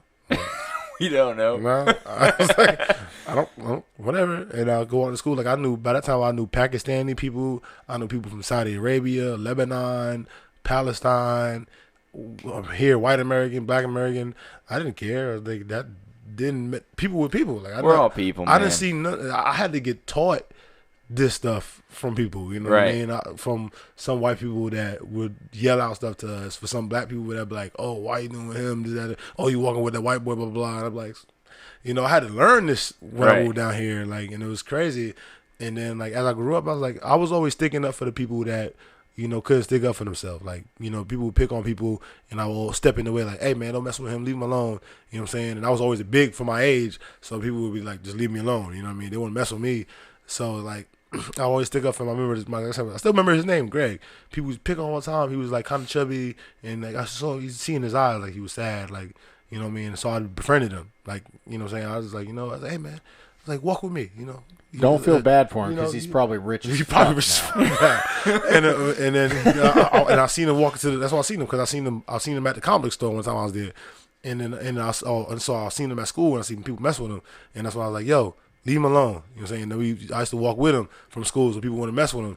And then like he was just he went from like such a sad kid to so happy. You know what I'm saying? Like, oh, I have a friend, and it's cool. Yeah. And then I remember even when I was little, you gotta listen to Kevin's got a story like that. He'll tell you off the air. Ever since I was little, like I was.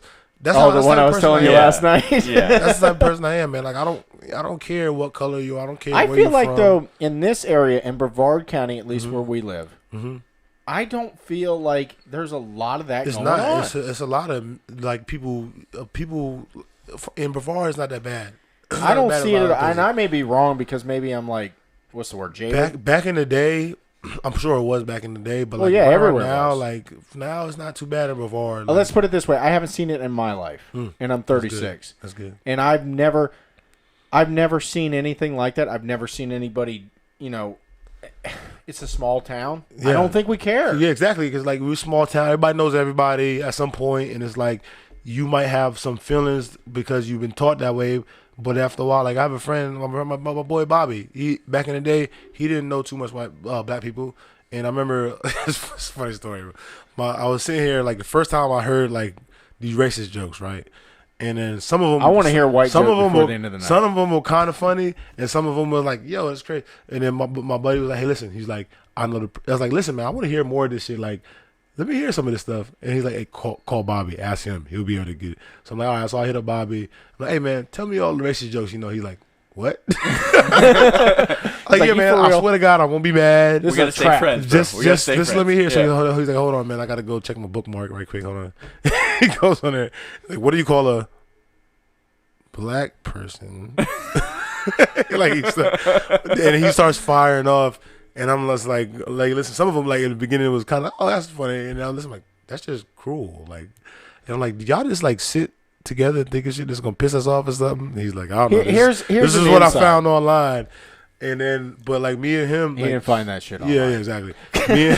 But me and like back then, he didn't like he was kind of like that when he was younger. But then now he's like one of my closest friends. He's dating a mixed girl. Like back in the day, you would never expect.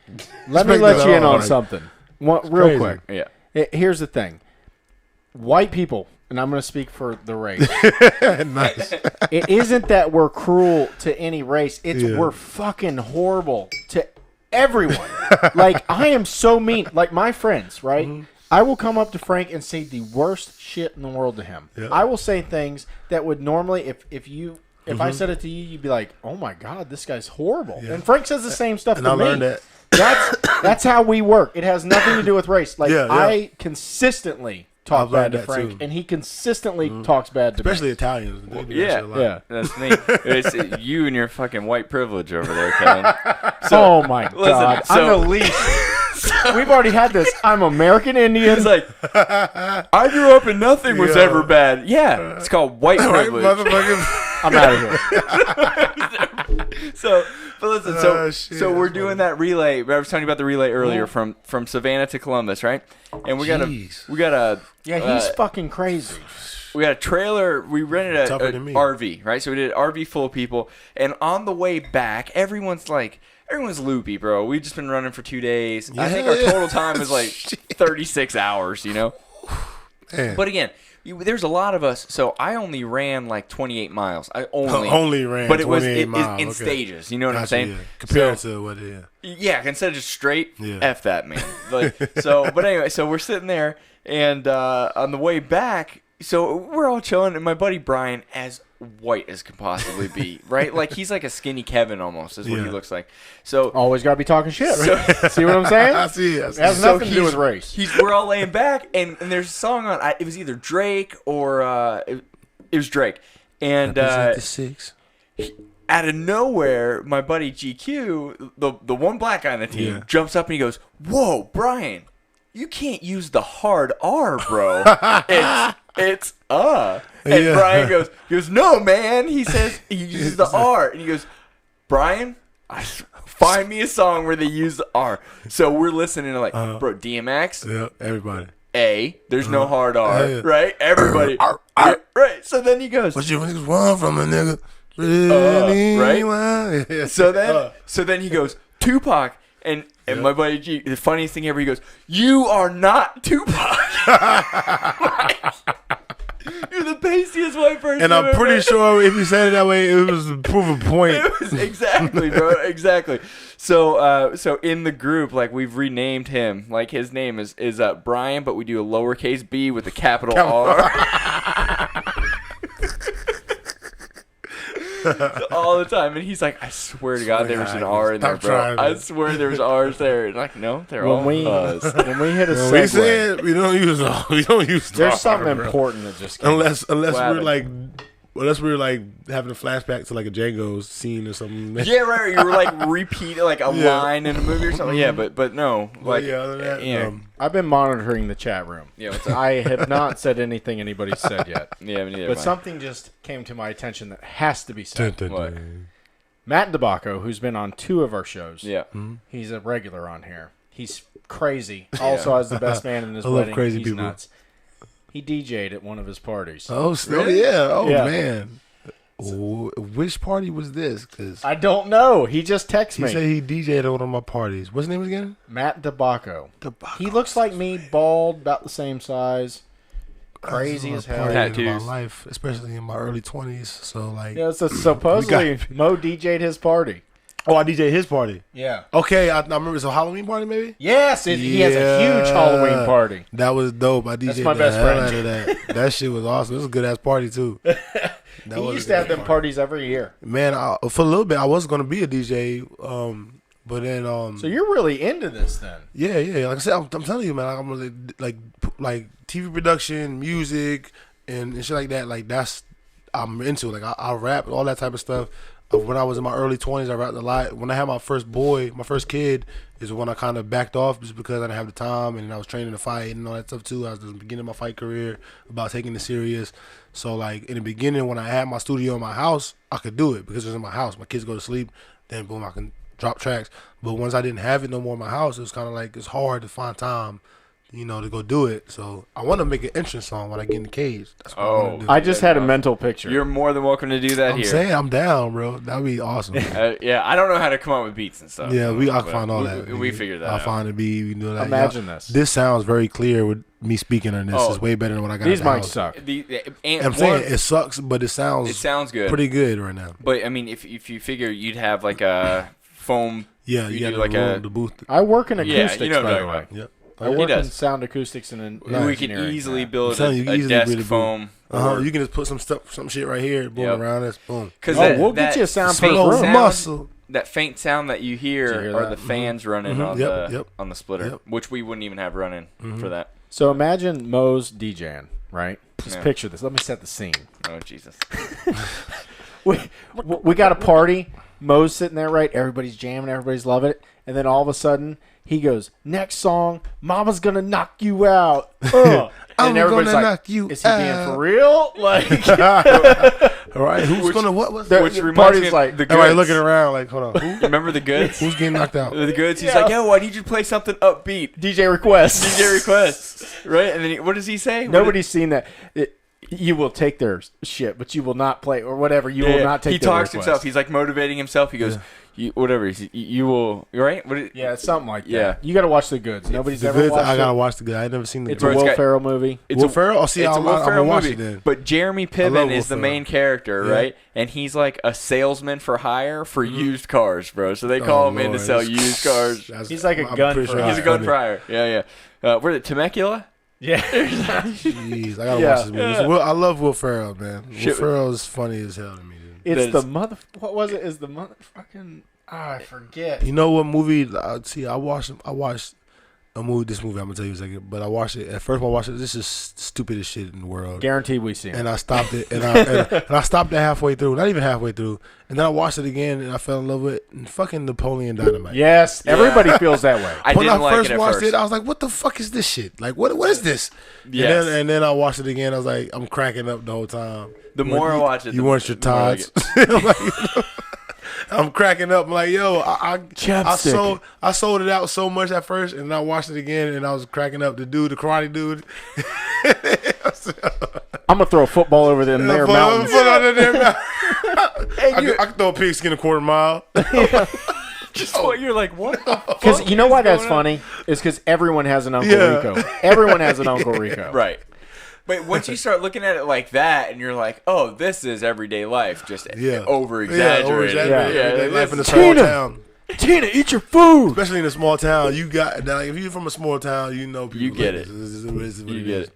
Shit, man. Bro, you're gonna get in a lot of fucking trouble here. I know. She's good. She says she's not hungry. That's the key. Like if she she's was not- hungry, then I had this. I've been slitting a long time ago. Yeah.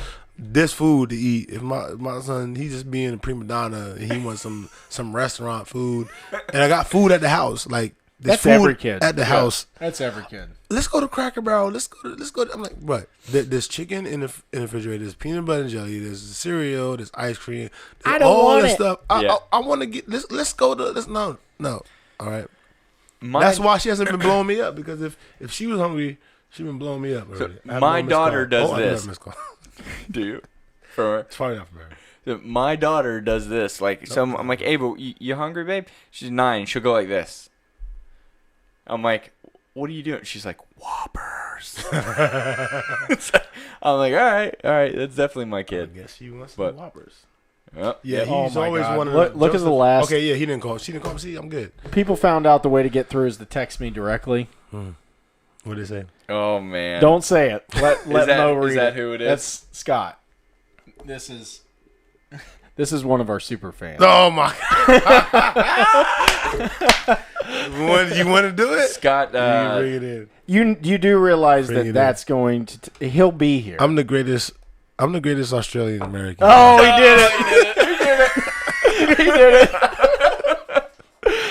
I'm the greatest Australian American. Oh God! Can we have a planet. round 2 where we have? We're gonna have to have it at a bar Yeah. because I feel like that would bring out all of the city of Titusville. Oh my God! Yeah, and not a good bar either. Like Not a good bar. no, like the Gators. You could come together. I'll bounce there. Matter of fact, I bounce. Hold on, what time is it? I'm supposed to be there already. Oh I gotta God! bounce. It's fine. It's Friday night. If I come late, it's good. But yeah, I gotta bounce tonight. That's why you show up as Muhammed security or something like that on my phone. Yeah. I was like, what? That's weird. That's Hey, awesome. so that actually is a good. I wanted to talk about this, Yeah. man, because you were talking about the politics in fighting, right? You're like, There's some. There's definitely well, some. look at Stipe, right? Because he's not out there calling people out and trying to make a video, bro. He is probably Stipe is one of the best heavyweights of all time. he's defended more than anybody, has he not? has 5 title defenses, the more defenses than anybody in heavyweight history in the UFC. But for some reason, he hasn't got his rematch. Out of all people that end up getting a rematch, he is the most deserving of a rematch. I understand they say, oh, well, he got knocked out first round. Okay, you fight Derek Lewis. You know damn well you're going to beat Derek Lewis. He has no grappling whatsoever. He's in a whole nother level than Derek Lewis. Derek Lewis's only thing is he's BAF, big as fuck. That's what he has big as fuck. to bring to the table. Yeah. And his balls are hot. His balls. You know what I'm saying? and he has the funniest Instagram any MMA fighter has. I love so it. like that's what he brings to the table. Now Stipe has a high wrestling pedigree and a high striking pedigree. He got caught slipping. He got knocked out by Cormier, and Cormier may beat him again, but that's the best challenge he's going to get is Stipe. Correct. You know what I'm saying? But if there's only one other person I think that's deserving more than Stipe. Who? Dos Santos. Okay. Dos Santos is the only other person I would have you fight under than. If Dos Santos loses, I think Stipe should fight again. They say they're gonna give it to Ngannou if Ngannou beats him. If Dos Santos loses, I think Stipe should get the shot. Nobody else deserves to get him. Ngannou's one-dimensional. But if Dos Santos beats Ngannou, then yeah, I believe he's the one that should get the fight. So Kevin, so what you're missing here is Stipe won the heavyweight. He defended it 5 times, the most defenses in history of a heavyweight, right? But he's not a mouther. He's not a mouther. He lost and didn't immediately get a rematch. And like I said, I believe anybody who deserves a rematch should be Stipe, because like you said, he's the most title holder in heavyweight history.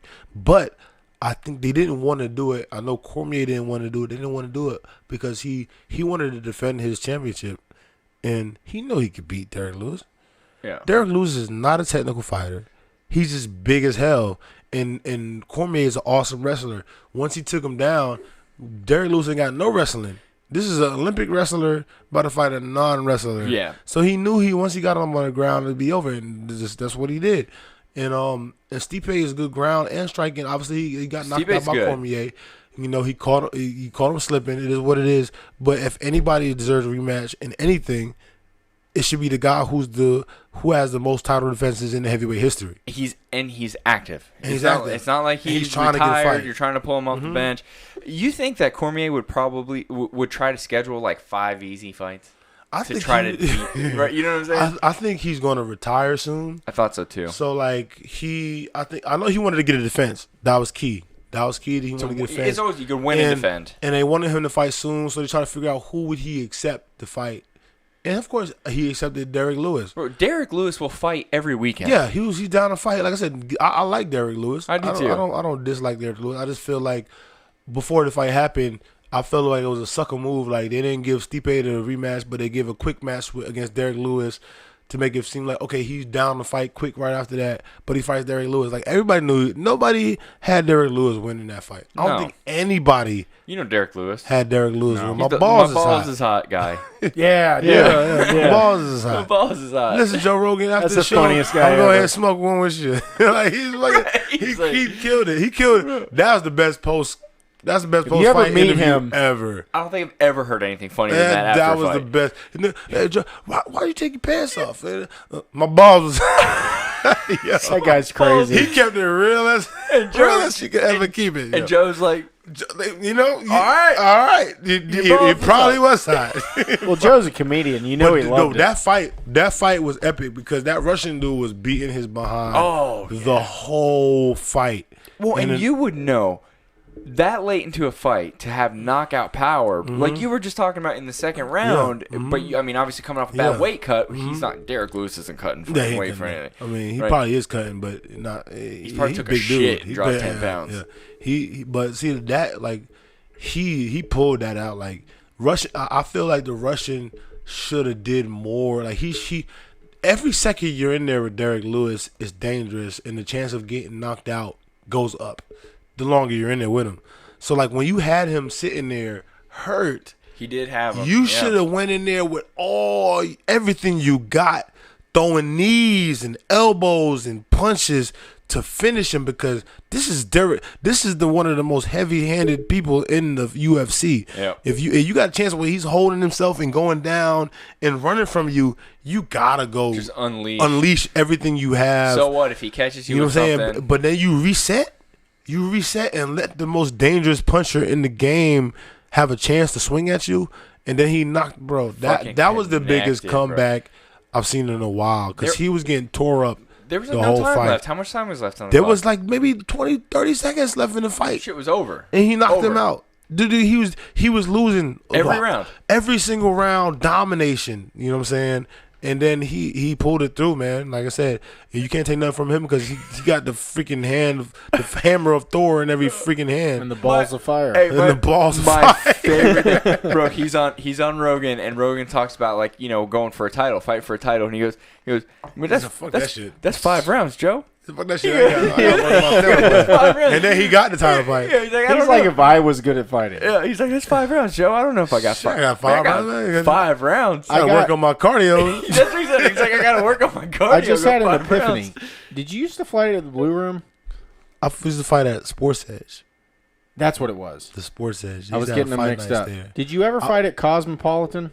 Nah, I fought over at Harley Davidson in Daytona. Okay, I thought I might have got beat Monsters up by in the Mo morning one time. You got beat up by Mo?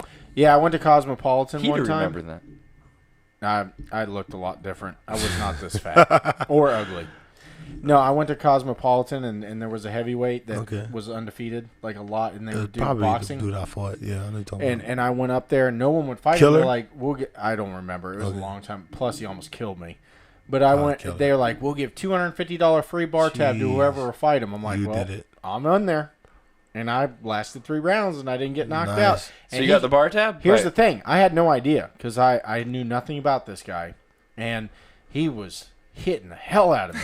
But I'm a baseball catcher, so I get hit in the head a lot. So He's like, used to catching shots. Yeah, so I'm just blocking shots. I maybe hit him twice. Maybe. Jeez. I don't know how to box. But $250 is $250. Yeah.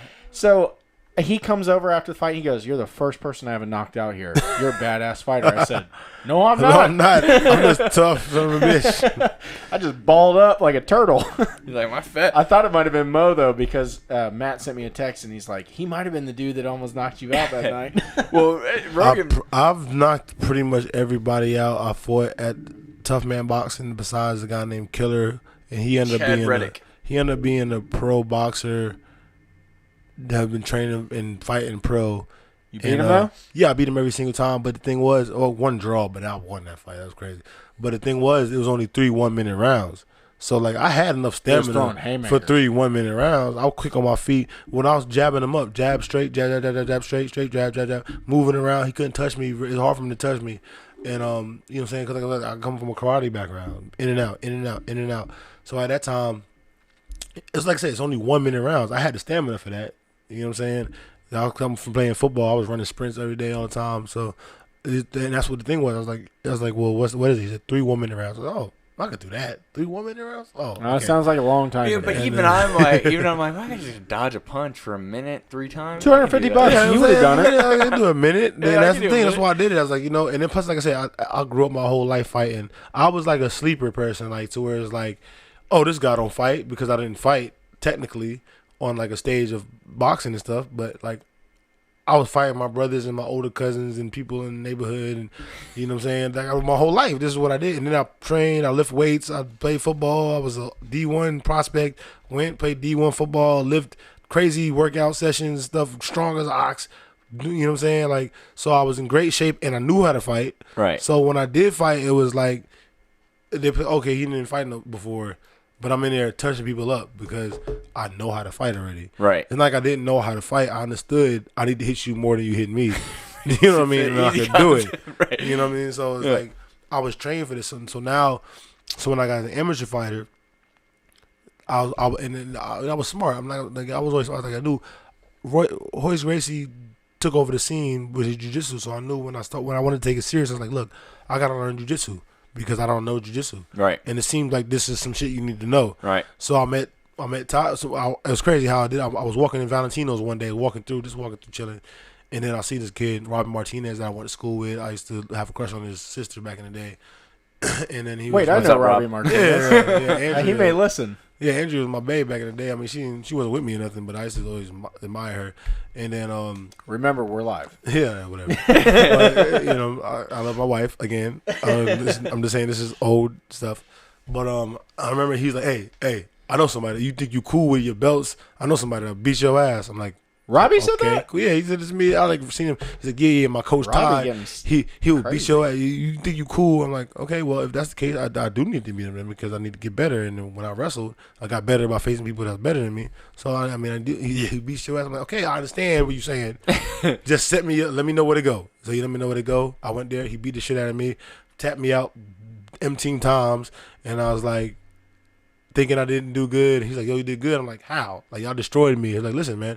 He's like, I've been doing this. I've been in black belt for 10 years.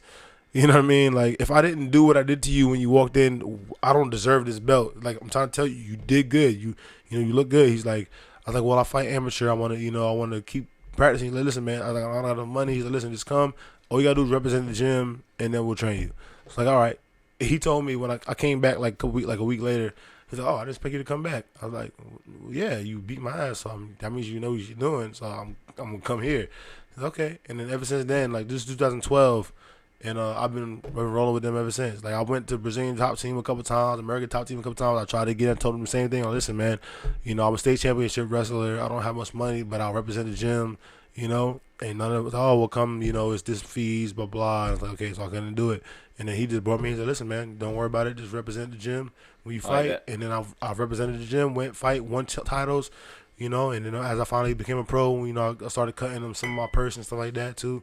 And he was cool with it, you know what I'm saying? And he's had my back, always had my interest, from day one. So I always roll with him. I had people afterwards, American top team hit me, oh, come train here. Black Zillions, other people train here. And I was like, okay. And I went and trained a couple of days or a week or something like that. But it was always like, okay, I'll come train with you guys, but this is my coach. Right. You know what I'm saying? This is my head coach. Right. This is my team. I'll cross train. I'll spar with you guys, and he was always down with that. There's got to be a benefit to that. You're seeing new people. Oh, yeah. And then once I went down there to the Black Zillions and I trained with them, I had helped Alistair Overeem get ready for a fight one time. And what it was, I went down there. Such a big fucking dude. Yeah, he's huge. And what it was is I went down there and I was fighting him, and I went to my karate style with him. So I usually start out with a boxing / kickboxing stance when I'm in orthodox, and then I'll go southpaw, and I'll do my Kasuken karate. And I remember I was going with him, and I switched to southpaw, and I started throwing him side kicks, crescent kicks, front kicks, moving, jumping kicks, switching out. He stops. He goes, "What is that?" I go, "What?" He's like, "What is that? What style? What are you doing?" I'm like, this is karate. My dad told me. He's like, okay. And then he's like, all right, let's go. And he starts throwing these heavy behind hooks and stuff. And I'm eating them to the abs because he gave me the abs. It wasn't solar plex with the abs. And I'm blocking and stuff. And I'm moving in. I didn't even realize it was him at the time because I wasn't too big on watching the UFC. It wasn't until after I left and I looked online because I was thinking like, who is this dude? Because he was good. I'm like, who is this guy? And I looked on their website and I saw a picture of him and said Alistair Overeem. This. I was like, oh shit! Like this is the truth right here. Yeah, that dude's a beast. And I went down there, man. I sparred with Thiago Silva, and I was throwing blows, heavy blows with him. And that day I grabbed the wrong training bag because I had a training bag and a coaching bag, and I grabbed the coaching bag, and my coaching bag didn't have my mouthpieces in it. So I went down there and I was training, and I was going with him. I was like, hey, listen, man, I ain't got a mouthpiece, so just be careful with the headshots. And he's like, oh no. Whatever. So he left, and then it was like, all right. And I was sitting there. It was like, hey, you come, Rashad. And I was supposed to go spar with Rashad. Like, yeah. And I'll go over there. I'm like, yes. You know what I'm saying? And then Thiago comes walking over. No. He don't have my piece. And I'm like, oh no, it's cool. No. You don't have my piece. He's like, okay. So then Thiago starts sparring with Rashad Evans. And then Alistair called me over. He's like, hey, come over here. And that's when I started sparring with him. And I didn't even think he was him. Like, I saw another dude, a big 6'7" dude, 6'5". His name is Adenilson Clementino, and he had an Alistair Overeem jersey on. And I just assumed he was him. Right. You know what I'm saying? And so, like, when I spar with him, and I'm like, damn, this dude's nice. It's crazy that we going back and forth. Accessible. Yeah. Well, the thing was is well, if you get invited to if you're a fighter, right, yeah, you got invited. Right? So what it was is I just went down there one time to train. And then I was game opponent, and what it was is when I wrestled with Thiago, we just did jiu-jitsu and wrestling, and I was throwing him around, slamming him and stuff, and their head coach, Kenny Cooley at the time, the wrestling coach, saw me, and he was like, hey, switch the camera. And then he came and I was trying to. That's Alistair Overeem. Yeah, you know what I'm saying? Yeah, I was going with him. Huge. I ain't sparring with that. I was sparring, I was sparring with him, and then I was like 220 at the time, and he was heavier. And then I remember I was rolling with Thiago at the time, Thiago Silva, and I'm throwing him around and stuff and transitioning, and he's trying to get out, and I'll keep slamming him down. And the head coach saw me, so he comes over. He wrestles. He's an ex Hall of Fame wrestler, so he comes over, wrestles with me, and we going, and he throws me, and I'll scramble out, and then I throw him. And then he was kind of like, oh. And so we going, and after that, we going toe-to-toe for a while. And then the time ran out, and he's like, who are you? You know what I'm saying? I'm like, oh, That's gotta be a great my name is feeling. Muhammed. Well, I'm just an amateur right now. I'm trying to go pro soon. I'm just trying to get, come here and train and stuff. And then I left, and then they called me back to say, hey, Alistar has a fight coming up. We need some guys. You're a good wrestler. Can you come down? So I'm like, oh, hell yeah, y'all, I'm going to come down. Yeah, it's a good opportunity. And I went down, and then I'm rolling with him, and I remember, and I'm getting the best of him in the grappling. I mean, he's tired. He's going through a lot of people. It was his training camp. We was there for him. We wasn't there for us. So we wanted fresh bodies on him. So, I'm getting advantage of him. And I remember one time I had him down, and he reversed, and he got on top of me, and he just throws his mean-ass hammer hand. Meanwhile, we just grappling. Yeah. So I'm not expecting this. You know what I'm saying? Yeah. And then he gets on top of me, the mean-ass hammer hand. Bam! So I block, and he hit me right in the eye. I'm like, oh shit! So that is tap. I could tell what time it was. He was pissed off because I took him down like twice, 3 times before that, and he was pissed because he was tired as hell. And I remember he called me with a hammer fist to the eye. And I saw this tap after that. I see what time it is. I'm just done. And I backed off, and then I was like, yo, this motherfucker crazy. This motherfucker, I was about what early did that 20s. arm look like coming That down? motherfucker was a beast. Like, he's strong because, like I said, I was taking him down, and I was holding him down, and then finally he reversed it, and he got on top of me, and he's kind of like, he was pissed. You know what I'm saying? Because like he was dealing with a bunch of wrestlers at the time. He wasn't a wrestler. And we had a couple guys that were good wrestling at the time to get him better. And he was just pissed because he's been getting done in and he was tired. And he just got on top of me, hammer fist, boom. And I remember later on afterwards I took a picture in the camera. Like, this is what happens when you piss Alistar off. And had like a black eye and shit. Like, yo. And I was like, That's nuts, man. But that's when I realized, when I went down there and fought with them, I realized that I had potential in this because most of the people I fought, I was hanging in there. When I was fought Tiago, I was hanging in there with him. When I fought Alistar, I was hanging in there with him. When I fought a couple other guys that ended up being in the UFC. I didn't even know they was in the UFC because I didn't really realize the gravity of where I was at. There's some Japanese dude, he's a 185er, and I was fighting with him, and we was going back and forth. But the thing was that their conditioning was better than mine. So I was like, you know what? So I took that learning. I was like, yo. The difference between them and me is that they got money so they can train full time and hard, and I can't afford to train like this. Like, if I get to a level where I can afford to train like this, then I'm gonna be nasty because right now I got kids, I gotta work different jobs, and I gotta train when I can. So when I get to the level where it's all my fights cover my bills, and then I might maybe pick up some sponsors to cover my bills. Then I know I can be one of these top guys. So that's pretty much the place I am now. I just finally got with an organization that pays good. Hopefully, I'm trying to win this next fight. If I win this next fight, I'll have enough money to cover me, and then I'll get to the playoffs. So I'll make good money then. So when you win, because yes, you're sir. going to. I have to. I'm putting that to the table right now. Yep. You're gonna win.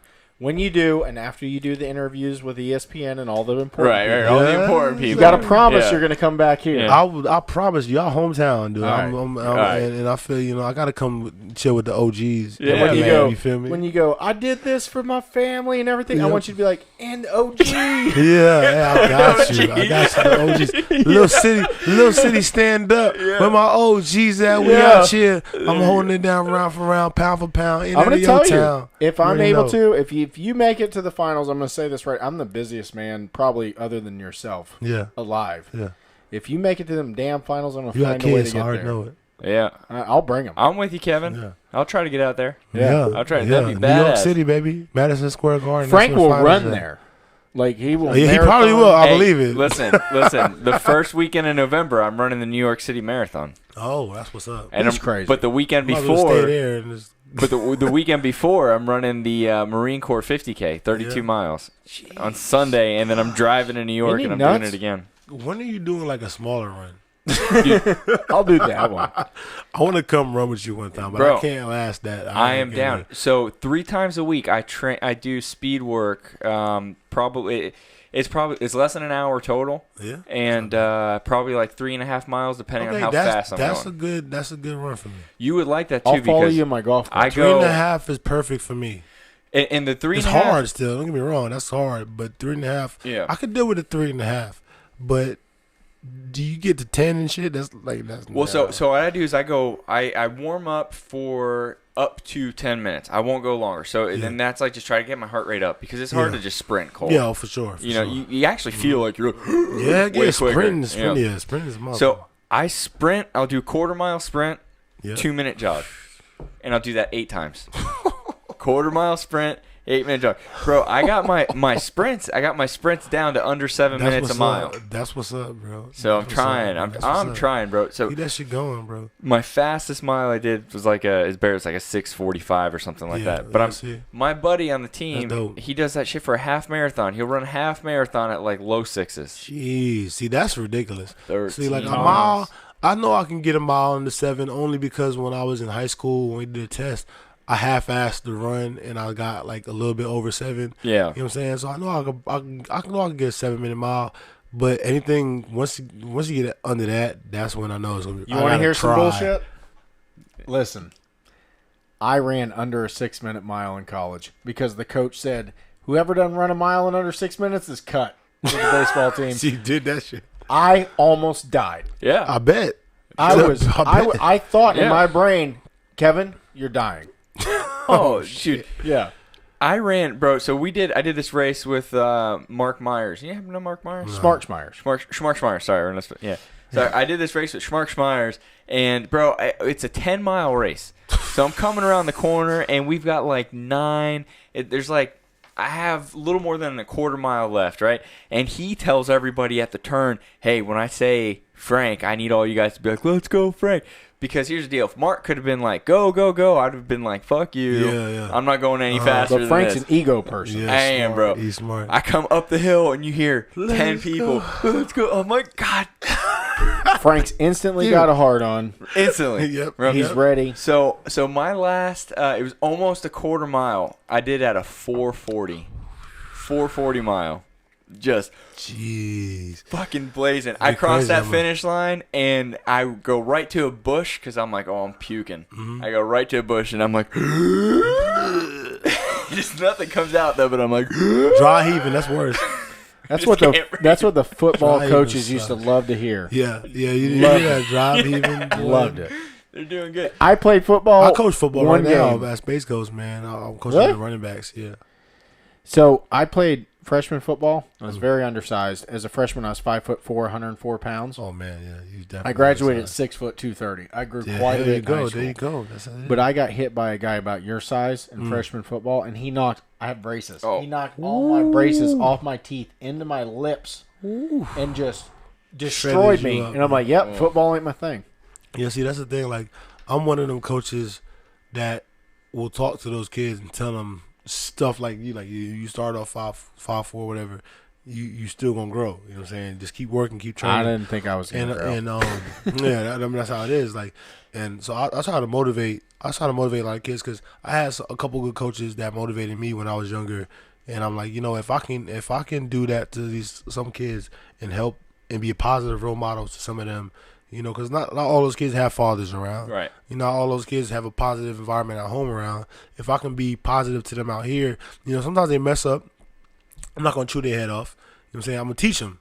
I'm going to say, hey, listen, when you do that, come here. Where was he when I was in sports? You know what I'm saying? See that? Because like I'm saying, like I had a couple good coaches in my life, and I saw how it helped me, and I saw how some other people saw like, yo, if I can help steer a kid in a pot that's have self-doubt and stuff like that and motivate them, then that's self-fulfilling in itself. And I have a couple kids, because the Space Coast is a junior, senior high, so you got some 7th, 8th graders out there too.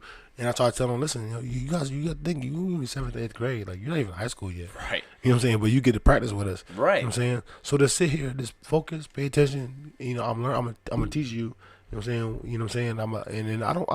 I rarely ever chew a kid's head off. You know what I'm saying? Because I can see it for something stupid. Like stupid. Yeah, like if they don't give effort, right? They don't give effort, then I will dig in them, right? But if they mess up because they don't know something, right? You know what I'm saying? And they're young, right? Then I'll give them, I'll teach them then. Sure. But now if they're older and I know they know, right? You know what I mean? Then I'll get in them a little more because you've had nice me for a couple of years already. You know what I'm saying? Now it's time to so tell now you you tripping right now. Right now you know you haven't been studying. You haven't been doing your job. You haven't Right. paying attention to practice. That's why you messing up. Right. But the younger guys, I try to tell them, listen, man, you knew that you just starting. You only 8th grade, 9th grade. You know what I'm saying? Just pay attention when you're on the sideline. When the other guys are, I know you're not getting in as much, and you want to get in more. But pay attention because there's gonna be that time I call you, and when I call you, you better know what you got to do. You know what I mean? If you don't know what you got to do, then guess where you're gonna be? You're gonna be on the sideline again, not getting in.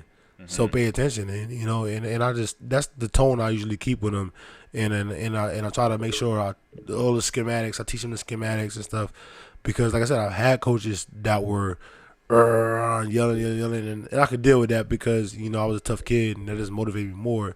But not everybody is the same. You start to learn as you're coaching too. I learned the past couple of years. I coached at THS for a little while, coached the Hit Squad, little league football league, and then you got some guys that can get hyped when you get hyped with them, and then you got some guys that shut down. And you got some guys you got to be a little more soft talking to them, and then they'll actually hear you. You know what I mean? Right. Everybody's different. Some people are visual learners, some people are, audio learners, some people, it's just read. You know what I mean? So I got to be tore up. Yeah.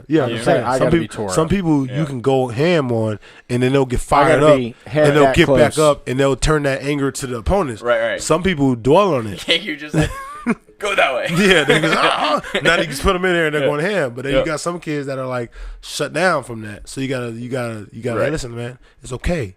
Calm down, breathe. All right? What did you do wrong?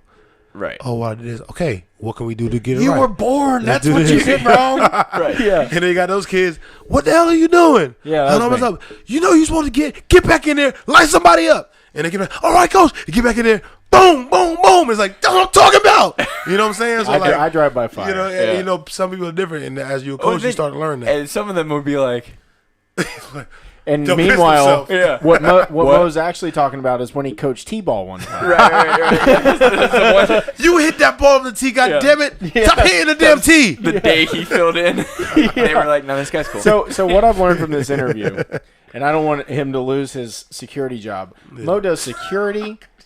Which I assume everything. He came straight from here from actually training. Yep. He also was a DJ. He also coaches a football team. Do you are you a professional chef? Because I feel like I used to work at Panda Express for a little There while. you go. So, Yeah. I was just walking it out on the little walk. You know what I'm saying? Hey, So our I'm buddy, a little bit of a chef. our buddy Udo, oh god, Thomas Udo, He right? did my head bouncer just texted me. By the way. Oh shit! All right, so my buddy We'll wrap Thomas this Udo up. goes, bullshit. I was 5'4" as a freshman. I'm still 5'4". You know, sometimes it's like that. me and you Thomas know? were the same size. And then you should have wrestled in high school. I'm sorry. Yeah. You should have wrestled. You could have been a 125-pound MMA fighter. Tom might have wrestled. I think I don't remember. I'd have to check in with him. I know he played football. But no, Hey. and that's what a lot of the kids I'm trying to teach now. Like they'll be like, "Oh, I'm so small. I'm like, look, wrestle. It don't matter how tall you are. Sure. It don't matter. You're gonna be with people your size. I had a kid, Mikey Squires. He played football, but he was a workout warrior in the gym. He used to lift heavy. He would be one of them guys that pay attention, run all this stuff. But he was always undersized. I said, listen, and he would complain about it. Like, look, man, I'm good at this, but I'm so small. Like, look, you should wrestle. He's like, what? Listen, I'm just imagining this at your strength and your size. Imagine if you got to use that against somebody else your size. Your size. That's what I liked about those individual he's sports. repping 225 pounds, weighing 135 pounds. That's beast. He's squatting like 300-something pounds, weighing 135 pounds. Yeah. I'm like, look, imagine you get to go against somebody that's your size. Right. Imagine you With know football, they're putting now, him up against the biggest people that they now, can put. he I think he made it to the States or came close to made it to the States last year. He will make it to the States this year. Like, you know what I'm saying? I got him into wrestling. I'm so happy I got him wrestling because, look, you can get yourself a scholarship at this. Sure. You go to school and you're undersized as a football player. Even though he's good, he's a really good slot receiver.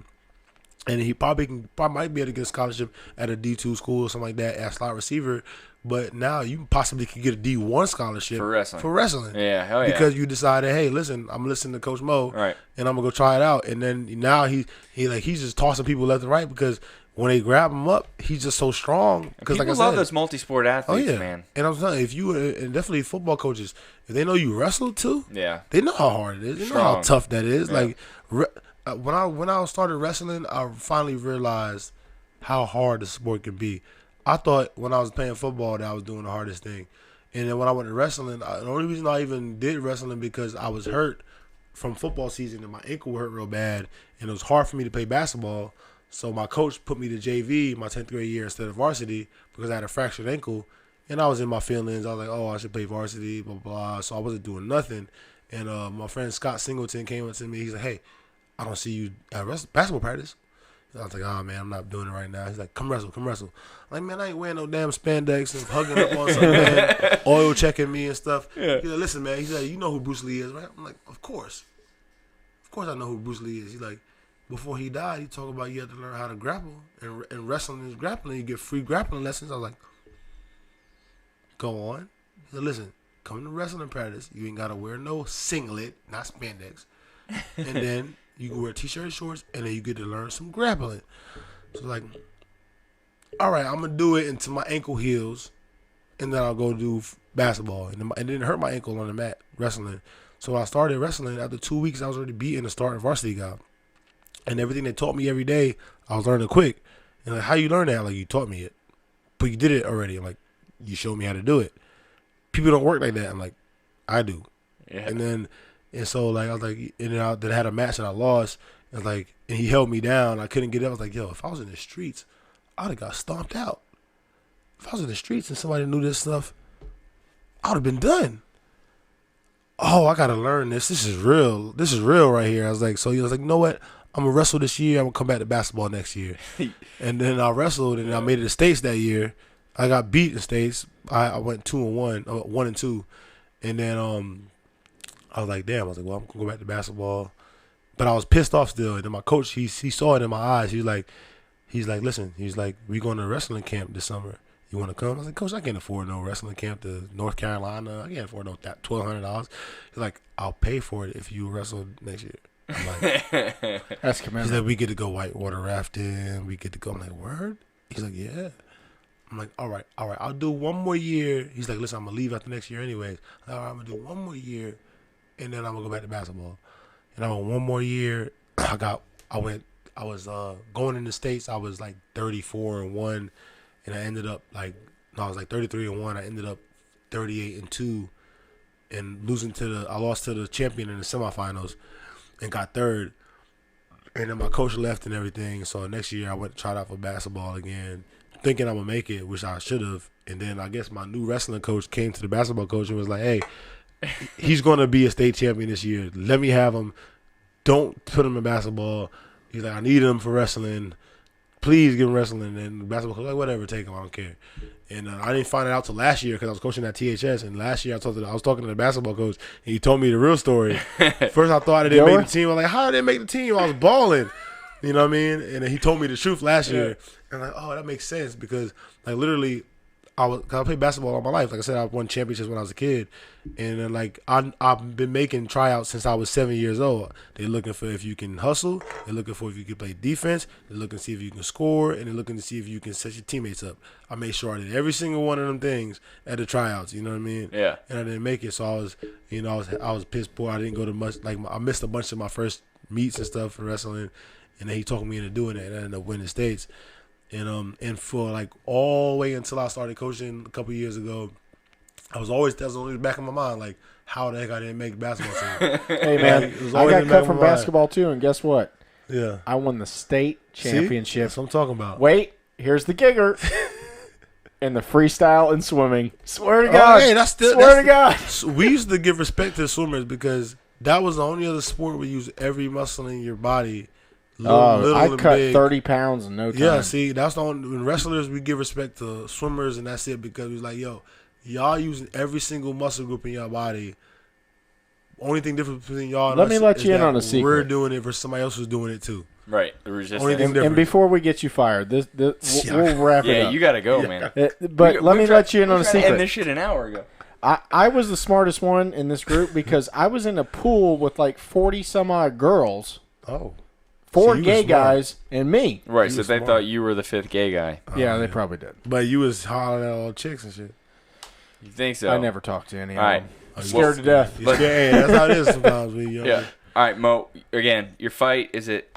August 8th, Atlantic City, New Jersey, for the PFL, Professional Fighters League, revolution in the game of MMA. You have a regular season and the playoffs. It's not who talks the most junk. It's not who is the most Twitter followers. It's who wins, who kicks ass, moves on to the playoffs. Whoever wins the playoffs wins the $1 million. That's it. The champion is crowned, $1 million. That's how we do it. I'm still in it. I lost my first match to a game opponent. I will be back again, and I'll make myself in the playoffs, and I will see him again, and I'm going to take that back. All right, that's on ESPN. Tell everybody how to follow you. ESPN, you can find on ESPN2 and ESPN Plus. Follow me on Instagram, MoMuscle22, on Snapchat, MoMuscle22. Actually, Instagram might be just plain MoMuscle, but I'm pretty sure I think it's MoMuscle. It's MoMuscle. Instagram, MoMuscle. Facebook, Muhammed, MoMuscle Darice. MoMuscle, you can always find me. MoMuscle Fighting Championship. You can find my amateur fight promotions. You can see more of what I'm doing, what everybody's doing in this area. Twitter, come find Mo Muscle. All right, everybody. Kevin, got anything? You can't really say anything after that. I'm just gonna hit the end. He is? I'm just gonna hit the end. All right, everybody, bye.